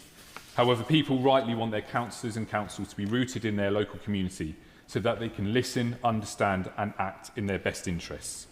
And that's why I believe that 3 unitary authorities in Suffolk, working alongside a mayor for East Anglia, achieves that balance. Indeed, this isn't about loosening the fabric that holds our county together, but about strengthening it. And I moved to Suffolk when I was 10 years old, a quarter of a century ago.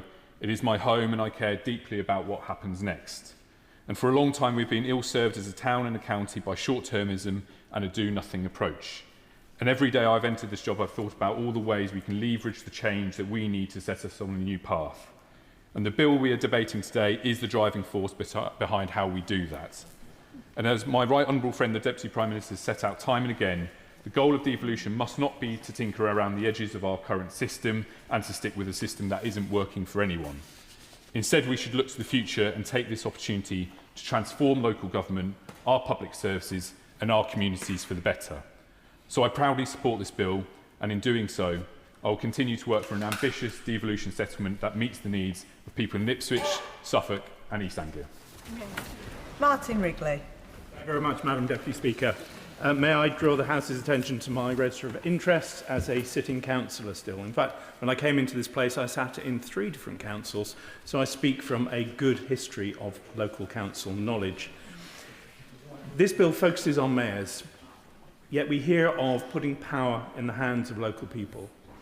Mayors in Devon, which is a vast area of different sorts of places, is quite different to thinking about a mayor of Greater Manchester with a single identity, let alone perhaps the idea of a mayor of Devon and Cornwall, but who knows. This is not power in local hands. Also, the idea that reorganising councils will save money is, I think, a fallacy. We will see a few senior executives go. We will not see numbers of people on the bins doing the streets, doing the work that needs to be done across Devon. That will not be reduced. This will not be a means of saving money. It will, in fact, cost a huge amount of money to do the reorganisation, which is not being funded. However, of course. Thank you. Alluding to your point, the government has claimed measures, including merging councils, will save significant amounts of money. However, the County Council network has revealed reorganisation could make no savings and cost money. So does the honourable member agree with me that measures in this bill are based on out-of-date reports that risk further bankrupting local authorities? I thank my honourable friend for her intervention and agree entirely. But in my remaining minutes, I would like to focus on 2 or 3 other areas not yet covered by my honourable colleague earlier. And in all powers and broad strategic aims, this bill, we forget key roles played by town and parish councils. In fact, it barely mentions them. It also misses out the role played by our national parks authorities. Parish and town councils are the first port of call for residents. They are closest to the ground, most responsive to the day-to-day needs of their communities. These are the truly local hands. As district councils disappear, their local assets of less significant value to the new unitary will likely suffer or be overlooked or sold off without considering local input from the town or parish council, despite any changes to the community right to buy, which we've heard has few and far between successes. There must be in the bill a statutory obligation to work with most local and community-rooted bodies, our parish councils, our town councils. A duty to cooperate must be put into this bill. Neighbourhood committees or areas, as vaguely set out as they are in the bill, may play a part in keeping planning and other local functions local, but within the wider unitary geography, but must also consider and work with the town and parish councils that they cover. This must be a statutory requirement. The bill allows mayors to convene partners and request collaboration, but these are discretionary powers. They may be used or they may be ignored. There is no enforceable duty, no statutory requirement to cooperate, and that is a profound weakness. I'd like to come on to national park authorities. National parks aren't mentioned, not once. They carry the legal responsibilities for some of our most precious landscapes. National park authorities such as Dartmoor have a majority of members from a mix of local authorities, from 5 different authorities, and a minority of government-appointed members. Without changes, should Dartmoor end up completely within the boundaries of a new unitary, it will effectively be managed as part of that unitary and lose its unique identity. Its planning authority will be overridden and its strategic vision may be subsumed. We must protect Dartmoor and the other parks for people to freely access and enjoy, and not let greed rip it apart for mere profit. The bill must address how these authorities will maintain independence and protect the identities of the areas they serve. Another missed opportunity is the need to make the provision of public toilets a statutory responsibility. Too often councils in financial difficulties cut these vital facilities. And in Devon, we know that there will be no money left over once the SEND overspend has been paid for by the carefully managed districts and their reserves. It will be still a case of no money left. And finally, I welcome the return of the alternative vote for mayors, but would urge the government to go further and introduce a full proportional representation for all the new unitary councils. Absolutely making every vote count. Thank you. Abdeslam Mohammed. Thank you, Madam Deputy Speaker. I congratulate the Deputy Prime Minister for bringing forward this bill, one that embeds our ambition and champions the promise of devolution. This will mark the biggest transfer of power from Whitehall to our regions in a generation. This means the protection of our public spaces will result in the improvement of our infrastructure and the strengthening of our local economy. Devolution should bring decision makers closer to the people who feel the impact and promote local accountability. And I wholeheartedly welcome the parts of the bill that will ensure this. The creation of a community right to buy, offering more oversight on local policing, and placing a duty on authorities to improve health and reduce health inequalities are also very welcome steps in the right direction. The spirit of the bill is one we should all support. Madam Deputy Speaker, I'd like to bring Clause 57 to the Government's attention, which effectively abolishes the committee structure and introduces a measure that will impact on Sheffield, one of 38 councils running under the committee governance system. Over 80,000 people in a democratic referendum in Sheffield voted decisively in favour of a modern committee structure over the leader and cabinet model that Clause 57 imposes. Through the referendum, Sheffield citizens chose collaboration through their committees instead of decision-making power concentrated in fewer hands. 6 years on from that referendum, the committee system works for Sheffield. It has delivered meaningful scrutiny where it was lacking before and proven its worth in those moments where public trust has been under threat. Yet we are not here to discuss the merits and disadvantages of these two models of local governance. What matters is that residents have made a democratic decision at a local level, and it is important for that mandate to be respected and upheld. And if the bill passes in its current form, Sheffield is one of several councils that will be forced to undo those years of democratic engagement. Madam Deputy Speaker, I have received countless emails from constituents and campaigners like It's Our City, who have stressed just how important this democratic engagement has been for Sheffield, and they are right. One size does not fit all. This is a view echoed by the LGA. I will give way. Friend for giving way. She's making an extremely informed and important point in her speech. Would she agree with me that for Sheffield and her council that the committee system has been better and more inclusive and more democratic for her residents than the original cabinet system? And would she endorse a view that any council that wants to go down a committee route or any community that's already decided should retain that right? Ahmed. Thank you. I thank the Honourable Member for his intervention. The point that I'm going to make is about existing committee structures retaining their models rather than new committees going forward. This is a view echoed by the LGA, who have also called for councils to be able to retain their structures until local communities choose otherwise. And similarly for my constituents, this is a matter of principle. Until the people of Sheffield choose another structure in another referendum, as promised, their decision should be allowed to stand, with the same flexibility that is being offered to those who chose to directly elect council mayors.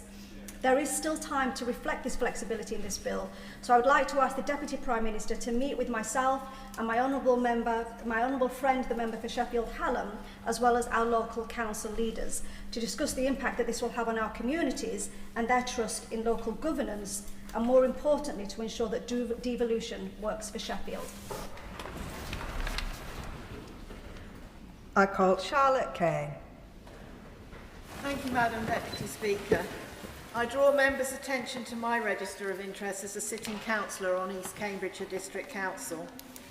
We can all agree that power should be devolved as close to communities as possible, because they know what's best for their area far better than anyone else.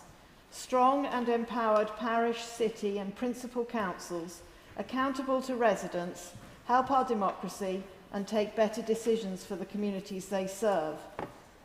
Sadly, this bill does not deliver that. While the government's intention of devolution by default is commendable, this bill represents centralisation by choice. Instead of genuine decentralisation of powers to communities, the bill we're debating today empowers regional mayors at the expense of local councils and the Secretary of State. Local councillors have expressed concerns such as the uncertainty this has caused at a time when councils are trying to set their budgets amidst the wider crisis in local government funding, and fears that bigger authorities, particularly in rural communities, will lead to weaker connections with the areas they serve. This bill has caused considerable uncertainty locally because it also comes at a time when integrated care boards are being changed, meaning relationships with key health partners are being doubly unsettled. Local councillors in my constituency are also concerned that this bill has been hastily drafted, meaning it doesn't fix some obvious anomalies in our existing boundaries, such as what some people have called the Newmarket Bight. The town of Newmarket is almost completely surrounded by my constituency. Many of my residents look to Newmarket for some of their services, and many in Newmarket look to Cambridgeshire for some of their services. Newmarket and the surrounding villages should have had the opportunity to choose between a Cambridgeshire-based unitary or a Suffolk-based unitary. I'm particularly concerned about the bill's provision to enable mayors of strategic authorities to appoint 7 unelected commissioners to deliver specific policy areas. We already have an established system for this very purpose. In most councils, we have an administration of elected councillors from which the leader of the council chooses a small group to form their cabinet. And in other councils, we have committees that are responsible for oversight of policy areas. I'm also, like a previous speaker, very worried about the government's plans to impose a leader and cabinet model on these authorities. East Cambridgeshire District Council has kept the committee system because this is what our residents tell us that they want. We can't have a minister telling us we can't run ourselves in the way our local community wants. Appointing commissioners rides roughshod over the current system of democratically elected councils by allowing mayors to nominate unelected commissioners to lead on policies. How can the public hold these commissioners to account, if not at the ballot box? Who will scrutinise their judgment calls? How can we improve the transparency of their decision-making at a political level? This bill is a missed opportunity to meaningfully decentralise power to our communities and make a fundamental shift in where power lies in this country. Where the government is claiming to make devolution the default, they've introduced centralisation. These proposals weaken existing systems of accountability, and even in areas of the bill where progress is made, such as electoral reform, it tinkers at the edges. We urgently need a system where every vote counts, so we need proportional representation. True devolution comes as a result of grassroots consultation rooted in communities. Top-down attempts at devolution, such as this bill, sadly end in being well wide of the mark.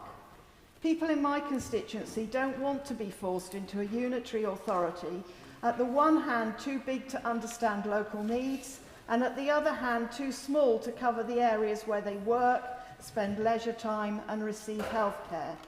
They don't want decisions to be taken by appointed commissioners rather than elected councillors. They would value real devolution and a proper say in the changes which they want. I urge the government to reconsider this bill so it delivers the devolution in England which people want. Andy McNair. Thank you, Madam Deputy Speaker. I enormously welcome the second reading of this bill. It's a thoroughly rare thing for a government to seek to actively give up power. But this government does understand that we're going to deliver the economy that works for everyone.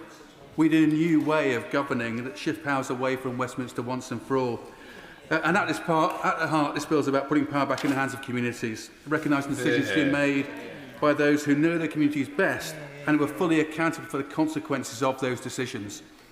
Now, for someone like Lancashire, it's a great opportunity to address the fundamental issues that have held us back for so long. My honourable friend from South Ribble explained the dysfunctional nature of Lancashire very eloquently, but to recap, we have 12 district councils, 2 unitaries, a county council and a police and crime commissioner. This sort of confusing two-tier structure, hollowed out by austerity, with little accountability and remote fragmented decision-making, sits in stark contrast with the clarity of leadership and devolved resources we see on our neighbouring city regions. We've had to watch Manchester, Liverpool and West Yorkshire forge ahead while we're stuck in a slow lane. And this lived reality is the status quo that the benches opposite the Shadow Secretary of State, who's no longer in this place, have sought to defend and maintain. But this bill gives us a chance to change all of that. It's a chance to take back control and empower our communities, a chance to rebuild local government, making more effective and saving money that can be reinvested in local services. It's a chance to bring resources that can turbocharge growth and deliver on our potential. So I urge Lancashire leaders to work together with a sense of urgency to grasp this once-in-a-lifetime opportunity. But there is an additional challenge. Even with clear determination from local leaders, it will be at least 2 years until Lancashire has a mayor and a restructured combined authority. It will likely take much longer before we have the sort of capacity and capability that's already in place in the likes of Liverpool and Manchester. In that time, these city regions will move further ahead, whilst the risk is that Lancashire will fall further behind. Yet, as the new Lancashire Growth Plan shows, there's a bright future for Lancashire if we have the tools to create it. The plan identifies 12 transformational projects that will be game changers for us. These range from transport infrastructure to world-class innovation zones. Overall, the proposed project pipeline has the potential to attract over 20 billion of additional investment to our county. But as things stand, these are just bold ideas and possibilities. To take them to a stage where they're fully worked up investable proposals requires a sort of capacity and capability that Lancashire no longer has. This is in contrast with our neighbouring city regions, which have been able to use devolved resources to have full business cases and shovel-ready projects ready and waiting for the green light. We can see the result of this with the vast majority of infrastructure projects, infrastructure pipeline projects being located within strategic mayoral authorities. This stark contrast between the investment in established mayoral authorities and those like Lancashire just starting the devolution process risks embedding inequality within our regions. Places like Lancashire can't wait until the devolved authorities are in place. To stop this inequality taking root, we need support now to ensure that we can progress our transformational projects and deliver on our growth potential. The recent Green Book review, rather fortunately, recognised this issue and helpfully identifies some ways of addressing it, including expanding the Treasury Better Business Case programme, progressing the National Wealth Fund Strategic Partnership programme, and crucially, secondments from central government to the regions. This is exactly what we need in Lancashire, so we can start to deliver on our growth plan with our projects taking their place in the infrastructure pipeline. So, whilst I strongly welcome this bill and call again on councils to come together to seize the opportunities it offers, I do ask the government to work with Lancashire MPs and local leaders to ensure that Lancashire receives the upfront support that we need to start to catch up with our neighbours and play our full and rightful role in delivering growth and prosperity for all our communities. Wendy Martin. Thank you, Madam Deputy Speaker. Democracy matters, accountability matters, but I'm afraid this bill strips away both. At the heart of this, government's attempted reforms lies a democratic deficit. Planning committees lose their powers, councillors may scrutinise, but they cannot decide. Local councils are diminished, and in their place, a mayor is handed sweeping powers over planning, housing, infrastructure, and even over development orders. This is not devolution downwards to communities, it's centralisation. And let us be absolutely clear, in the West Midlands, the Labour Mayor has shown time and again that his focus is on Birmingham, not communities such as mine in Aldridge Brownhills. And this bill will entrench that imbalance. It gives a licence to concrete over the green belt and drive a coach and horses through local democracy. And it leaves the elected member of Parliament with no formal way of holding him to account or even asking or questioning his decisions. Now, the government say this bill empowers local communities, but they've cut away the very funding that made neighbourhood planning possible. The neighbourhood planning programme, supported by the National Association of Local Councils, helped more than 2,000 communities write neighbourhood plans, yet ministers have scrapped it, at a time when they seek to railroad development across communities. Nolke is right when they say this move by the government weakens the very tier of democracy that should be strengthened. It's not empowerment, Madam Deputy Speaker, it's a contradiction. And my constituents know exactly what that means. Aldridge Brownhills is all too often treated as the dumping ground for housing numbers decided elsewhere. Communities... Will she give way? Of course I will.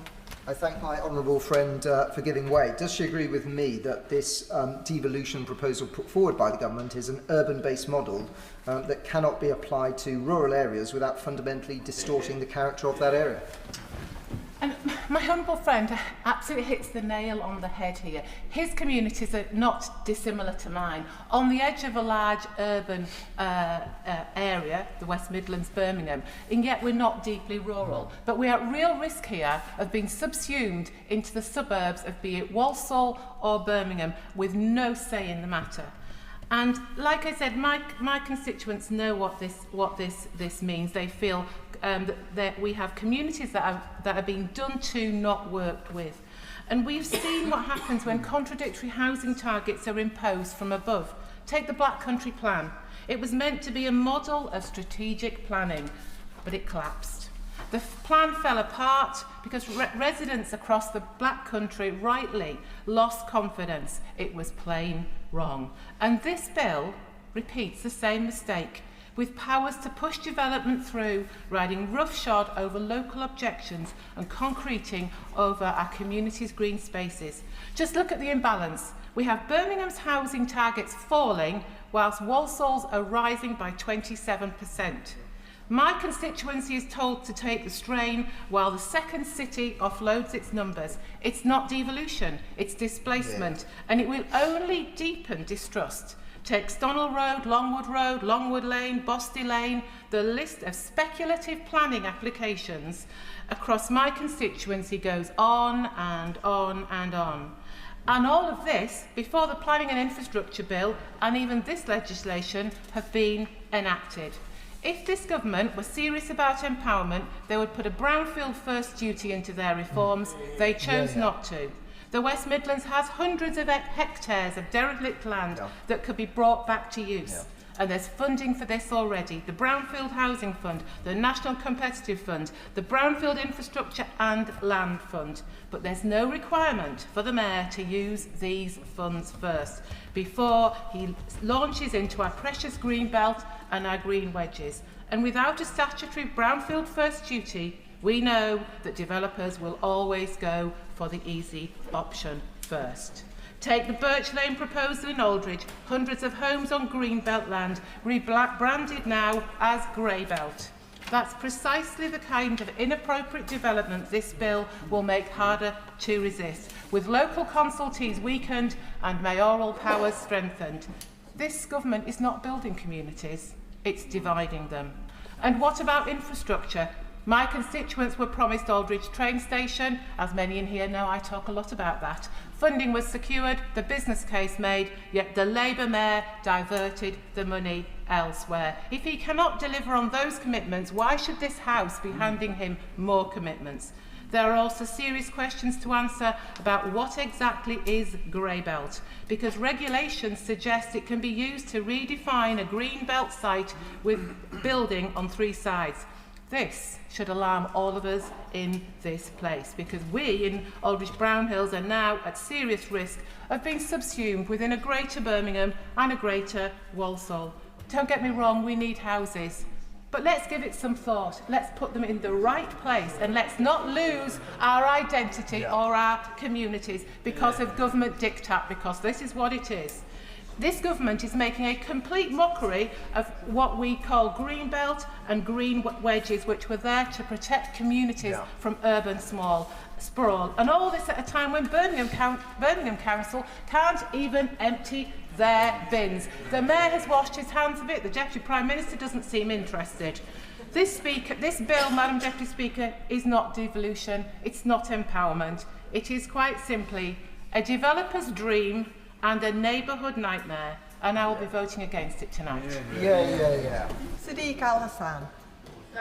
Deputy Speaker, having served as a town councillor and deputy mayor before election to this House, I have witnessed firsthand the critically overdue need for reform of our local and very local council systems. Town, parish or very local councils have been plagued by inefficiencies and toothless standards for too long, which is why I particularly support the reform of our local audit system outlined in this bill. My experiences and those regaled to me by others over the years have underscored the urgent need for an overhaul to ensure transparency, efficiency and accountability within our local governance structures. The government's commitment to reforming the local audit system is both timely and essential. The bill prioritises the establishment of a more coherent and reliable audit framework, which will undoubtedly build trust within our communities and foster a more robust democratic process. By addressing these systemic challenges, we are sending a clear message that councils must be accountable, that the integrity of their operations is paramount. Furthermore, these reforms represent a significant step towards greater devolution, empowering town and parish councils, such as those in North Somerset, to take decisive action tailored to the unique needs of their locals. However, we must go further. I believe it's crucial to introduce greater accountability through a compliance scoring system that clearly indicates to the public whether their elected representatives are undertaking best practices and demonstrating financial competence with their money. Internal audit parameters should be set nationally to ensure consistency and transparency, and we should focus on establishing effective minimum standards for councillors, ensuring there are proper consequences when acceptable behaviour is breached. This wouldn't just improve outcomes for our local communities, but also restore confidence in our local democracy. It would help to alleviate the ongoing issue with recruitment and retention of town and parish clerks nationally, who are impartial, objective legal advisors to the very local councils and tasked with ensuring that councils operate lawfully. I'm sure that many colleagues will have been made aware of some of the totally unacceptable behaviours that some town and parish clerks are subjected to, and which are enabled by a lack of effective recourse against the perpetrators. The ongoing loss of highly trained, experienced experts is a great loss to the sector. This recruitment crisis also hits the number willing to stand for very local councils, as potential councillors face the same unacceptable behaviours. We need professional regulation for councillors as an important first step. Monitoring officers must be properly funded through professional regulation fees paid by councils based on the number of their councillors. This would enable monitoring officers to perform their vital oversight function effectively. We cannot continue the current slide towards empty council chambers across our towns and villages, declining community involvement and in some areas poor standards of behaviour and conduct. The Localism Act of 2011 that came into force during the coalition government dismantled essential structures of accountability by abolishing the Standards Board for England. Since then, powers to suspend councillors who breach standards have been repealed, leaving councils with no substantive recourse against poor conduct. There is now no recourse for poor standards of behaviour. This legislative deficiency has allowed pockets of inadequate behaviour to persist unchallenged, undermining the very essence of local government. We must take this opportunity to effect new systems and processes and foster a new model of accountable politics at the local and very local level. I have seen myself how unacceptable behaviours in local councils can go entirely unchecked, eroding trust. This bill represents a chance to establish a higher standard and ensure that we have appropriate people serving our communities, cutting out the rot in some of our councils. If town and parish councils are to play a larger role in devolution of local services, which undoubtedly brings the benefits of greater ownership and influence to local communities, then it is essential that all councils are effectively held to the same high standards.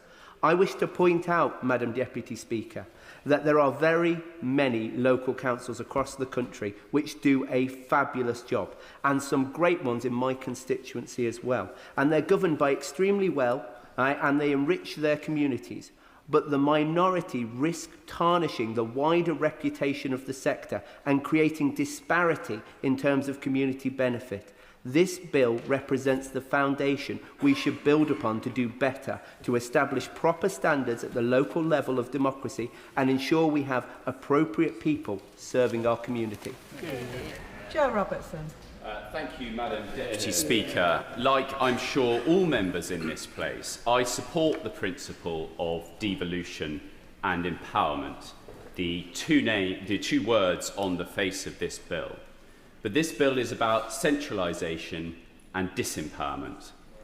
For the Isle of Wight, it is about fusing our island with Hampshire, where the combined population, 93% of it, will live in Hampshire on the mainland, and just 7% will live on the island, under a combined mayor authority. There is no empowerment because island people will not get a say. The last time this plan was crystallised, under the previous Labour government gave islanders a say through a local referendum, and islanders voted no, and the previous Labour government respected that vote. This government does not respect my constituents enough to ask them whether they are happy to be fused with a much, much larger county that sits across the water. It is centralising because my local authority, the Isle of Wight Council, will lose some powers. It will lose powers over strategic planning, so that a mayor who represents largely Hampshire voters will be able to allocate more housing on the island. And any mayor who is interested in getting re-elected will, of course, be responsive to the much larger voter cohort in Hampshire. There are three particularly offensive things about this bill that the government is imposing on my constituents. Our police authority is called Hampshire and Isle of Wight. Our health commissioning is called Hampshire and Isle of Wight. Our fire and rescue is called Hampshire and Isle of Wight. The vast majority of organisations that operate across our two counties is named after our two counties, Hampshire and Isle of Wight. This government is going to call our combined mayor authority Hampshire and Solent, removing our name potentially from all those organisations that the mayor will end up having power for, removing our name from our police, from our fire and rescue, from our health commissioning, and who knows what in the future. That will be done without anyone on the Isle of Wight having a say. The second offensive thing about this proposal for my constituency is the powers that it gives the mayor over local transport. The fact it has Solent in the title, yet the mayor will get no powers and no contingent powers over the biggest transport issue facing my residents, which is crossing the Solent on ferries. So Solent is in the name of the combined authority, but the mayor will get no powers over ferries. And our ferries are the only unregulated, entirely privatised, foreign-owned, debt-laden key transport provider in the UK, and this government that is prepared to nationalise railways, extend the arm of government in buses and put more money in roads, is not prepared to do anything about my constituents being left at the mercy of foreign-owned, debt-laden companies. Now, it has used some warm words. I will acknowledge that, and the Minister has visited the island. But this is the opportunity to deliver on those words and put powers in the hands of the Mayor to regulate cross-Solent transport. And finally, and really importantly, on ring-fence funding, because the Isle of Wight will be fused with Hampshire, the Mayor will be able to spend money as they wish across a homogenous single zone. There is no special provision in here for ensuring ring-fence funding for the Isle of Wight that cannot be raided for Hampshire. The local ICB is already raiding money from our hospice to spend it on Hampshire hospices. In the Mayor deal, we need powers to stop this happening. And finally, on that key transport issue, on the consultation of my constituents, the F word, ferries, was not even mentioned once. Moon. Whereas, Madam Deputy Speaker, on the 5th of March this year, the Prime Minister stood at the dispatch box and said these words: "We do recognise Cornish national minority status, not just the proud language, history and culture of Cornwall, but also its bright future. Since arriving in this place on the back of a pledge to ensure Cornwall is given the devolved powers and funding that we've been craving for centuries, and in line with our manifesto commitment to deliver on the greatest ever devolution powers out of Westminster, today is a significant milestone. So with the Prime Minister's commitment to Cornish national minority status very clearly reaffirmed, I support a bill that delivers tangible devolution to Cornwall. However, I would like to explore clarifications on the implications of this bill on the people of Cornwall. The land that you call Cornwall, Madam Deputy Speaker, we know as Cerno, a term believed to have been in use for over 2,000 years, and it means people of the promontory. However, the English word Cornwall has a different meaning. It means peninsula of foreigners. For centuries, the English have recognised the people of the land at the end of the peninsula as different from them. Right up to modern times, the UK government has continued to honour the distinct territorial integrity of Cornwall, treating us in unique and exceptional ways. Our constitutional status is perhaps most clearly outlined in a newspaper article in 2013 by the House of Lords researcher Kevin Cahill, who stated, "The whole territorial interest and dominion of the Crown in and over the entire county of Cornwall is vested in the Duke of Cornwall. So Cornwall is a separate kingdom." He continues, "I know the Cornish have been shouting about this for a long time, but they turn out to be right." In the creation of the Duchy of Cornwall in 1337 recognised the distinct history, identity and territory of Cornwall, a unique and exceptional constitutional settlement which we enjoy to this present day. In recent times, Cornwall has been the first rural area outside Scotland, Wales and Northern Ireland to gain a devolution settlement over aspects of transport, education and renewable energy, and more recently over adult education, Cornish distinctiveness and the Cornish language. Indeed, some of the benefits offered in the devolution bill within a mayoral combined authority, Cornwall already enjoys. Madam Deputy Speaker, I'm often asked, even by colleagues in this place, as a Cornishman, do I consider myself English? Along with hundreds of thousands of Cornish men and women, I'm often sadly mocked for my reply. So let me be absolutely clear today. I am Cornish, not English, although I freely admit that some of my very best friends are English. And to those at home, particularly young people who've been equally ridiculed, I say to them, be loud and proud. It's okay to consider yourself Cornish and British. Now let me deal with the issue of identity versus status. Cornish national minority status and Cornish identity are sometimes conflated, but when discussing Cornish national minority status, references to identity can sometimes be considered belittling. This is not about identity, it's about a legally binding national minority status. Our status formally agreed by the Council of Europe 10 years ago must be respected, upheld and celebrated. I will give way. Point, Maresta. I'm grateful to my honourable friend for giving way, and of course you'll be aware that in the previous parliaments I led campaigns to secure the recognition of the Cornish language and indeed the Cornish people. But does he not agree with me that this is not an issue of isolationism? It's not about cutting ourselves off, it's about cutting ourselves into the celebration of diversity, and to have the identity of a place properly recognised and respected so that it can grow rather than be suppressed. And surely devolution is about enabling places rather than controlling them, which I fear is what this bill is going to do. I thank the Right Honourable Member for his intervention, and because of our geographical location, for centuries we have been a safe harbour, a port in the storm for peoples from all over the world. We are an inclusive society.